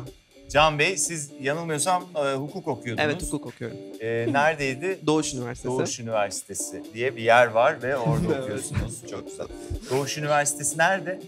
Karşıda. Karşının taksisi. Evet. Doğuş Üniversitesi. Can Bey, sizin toksik maskülen olup olmadığınıza bakacağız. Bize 1'den 70'e kadar bir sayı söylemenizi rica edeceğim. 65. 65. Sevgilim Erasmus değişim programıyla Avrupa'ya gideceğini söylerse bir inceden gerilirim. Gerilmem, adına mutlu olurum. Can gerçekçi ol, gerilirsin. Cancı. Geçilir gerilirsin abi. Çok Bak. Erasmus'a gidecek. Yani atıyorum sen İstanbul'da Kurtköy'den Balat'a geçmeye çalışırken o Barcelona'da Enis gibi magnet bakacak. Gerçekçi düşün. Bu biraz childer'dı, o yüzden evet. Doğru aslında. Yani gerçekten gerilirim düşün. ama bir problem olmaz. Hayatımın en güzel zamanlarını Can Erasmus'ta Beyciğim geçirdim. hiç umurumda Yaptım değil. Problem olup Tamam, olmaması. gerilirim. Uykunuz kaçar mı? Kaçar. Kaçtı. Çıtıdan kaçar. kaçar. Evet, yapıştırdık buradan 20 puan. Hayırlı olsun. Evet, dinliyorum. Bir başka sayı. 24. Sevgilime offside'ı anlatmakla zaman kaybedemem. Nasıl olsa pek anlamayacak. Offside'ı ben de bilmiyorum.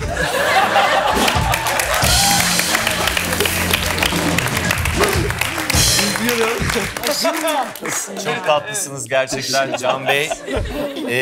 Deminki 20 puanınızı sileceğim neredeyse. Doğru haklısın. Bir sayı daha rica edeceğim. 41. Partnerimin karşı cinsten birine dövme yaptırmasından hiç hoşlanmam. Yok, hiç dert etmem. Bir başka sayı alayım. 3 etti, 2 tane daha. 2.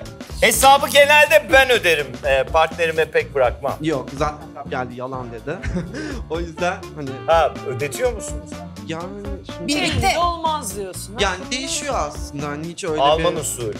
O da Kendininkini olabilir, ödedi mi ben de bugün? öderim. O Ya da da belki olabilir. denge yani bir kuruyorsunuz. problem olmaz ya da bir konuşma konusu olmaz. Kim Anladım. Evet, buradan da vermedik. Son bir sayı rica ediyorum. 53. Kırmızı et erkek, avokado ise kadın yiyeceğidir. Hayır, çok alakasız. Asla. Asla değil diyor. Çok iyi. Gerçekten 20 puanla. Hayır yani toksik falan değil, T bile diyemiyoruz size. Yani ben de şaşırdım aslında seçmenize ama... Ben toksik çıkarsınız illaki diye seçmedim Yok, yok, efendim. anladım. Yani genelde seyircilerimiz çıkmıyor toksik. Çok Biz de bundan gurur duyuyoruz. Hani sizin kadar az çıkan ilk defa olmuş olabilir. Ama o da sizin Evet, yani beklediğim bir sonuçta. Aynen bizim de gayet beklenen bir sonuç oldu. Bizden büyük sahnede 2 kişilik davetiye kazandınız. Allah bilir neye. Size gelecek. Hayırlı olsun Can Bey. Ve bitmiyor. Bir de bir sürpriz daha. Yeah.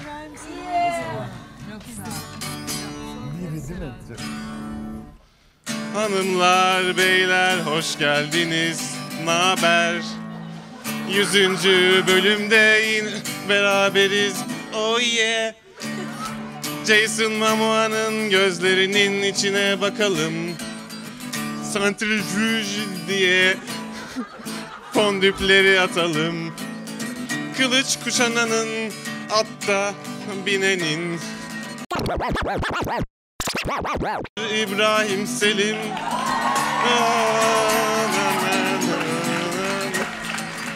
Şovdan sonra dağılmayalım, bize gidelim. Bir 100 bölüm daha ince gibi dizelim. Ben buraya aslında stand-up yapmaya gelmiştim. Sonra dediler ki bu çocuğun işi gücü boşsaysa gelsin arada böyle bir şeyler yapsın dedi. Ben de boş olur dedim. İşte böyle kral bir adam İbrahim Selim. Zaten Alice'de de Kral İbrahim Selim. O 100. gece İbrahim Selim. Daha nice yüzlercesine İbrahim Selim. O İbrahim Selim. İbrahim Selim.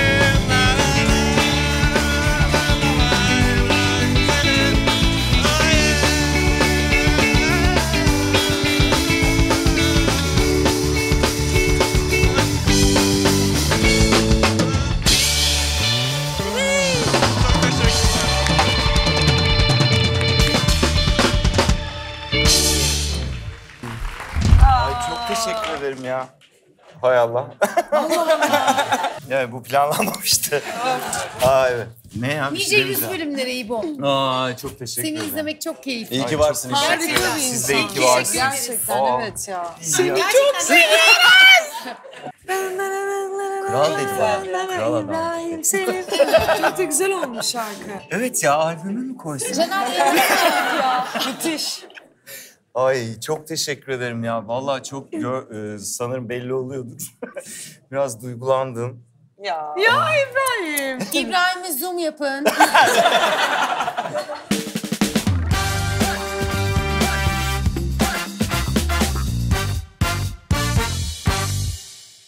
Ayaklarınıza sağlık. 100. bölümde bizimle olduğunuz için gerçekten çok teşekkür ederiz. Önünüzde kare kartlar var. İbrahim Selim'le bu gece 100. yıl diye. Onun arkasında 100 bölümdür beraber çalıştığımız herkesin ismi var. Şimdi tek tek onların ismini burada saymam vakit alır. Ama programın sonunda, finalde zaten biz onları yazıyor olacağız. Buradan da söyleyelim, o 100 bölüm boyunca bizim yanımızda olan, beraber çalıştığımız herkese çok teşekkür ediyorum. Bravo. Bir onları alkışlayalım. Sizsiz zaten olmazdı. Bütün seyircilerimiz, 100 bölümdür bizi izleyen bütün seyirciler adına sizi de alkışlayalım. Çok sağ olun. Teşekkürler. Hep beraber nice 100 bölümlere. İyi geceler.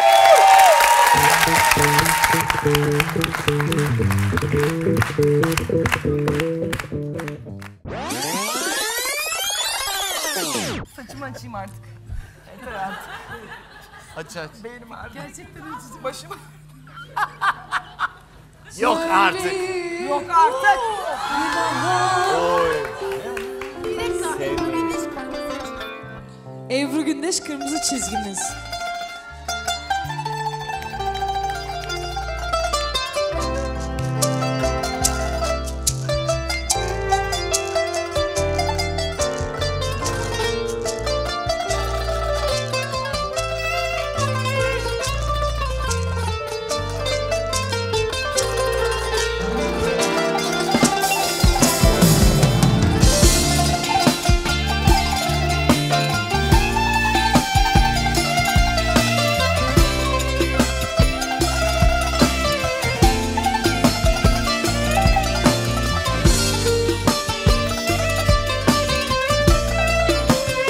O kadar çok seviyor ki kankam bu şarkıyı hemen açtı.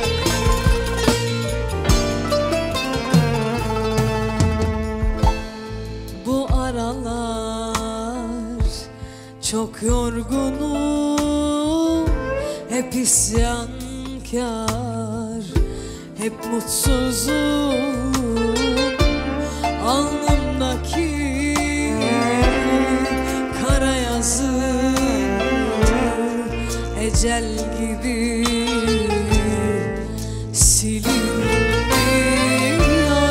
İçimdeki kurşun değil, aşk yarası kapanmıyor.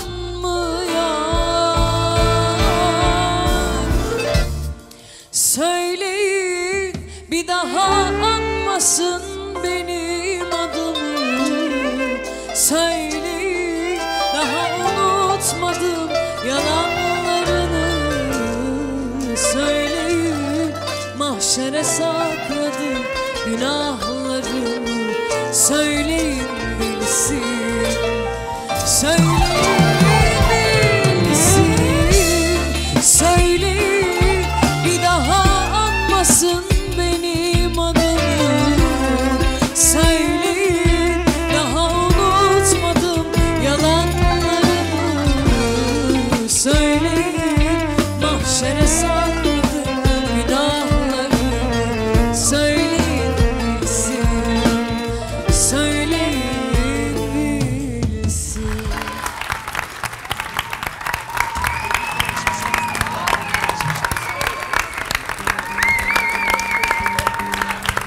Gerçekten harika bir akşam oldu. Ayaklarınıza sağlık. Bir daha 100 bölüm sonra inşallah bu kadar eğlenmeyiz. Bir daha görüşene kadar iyi geceler.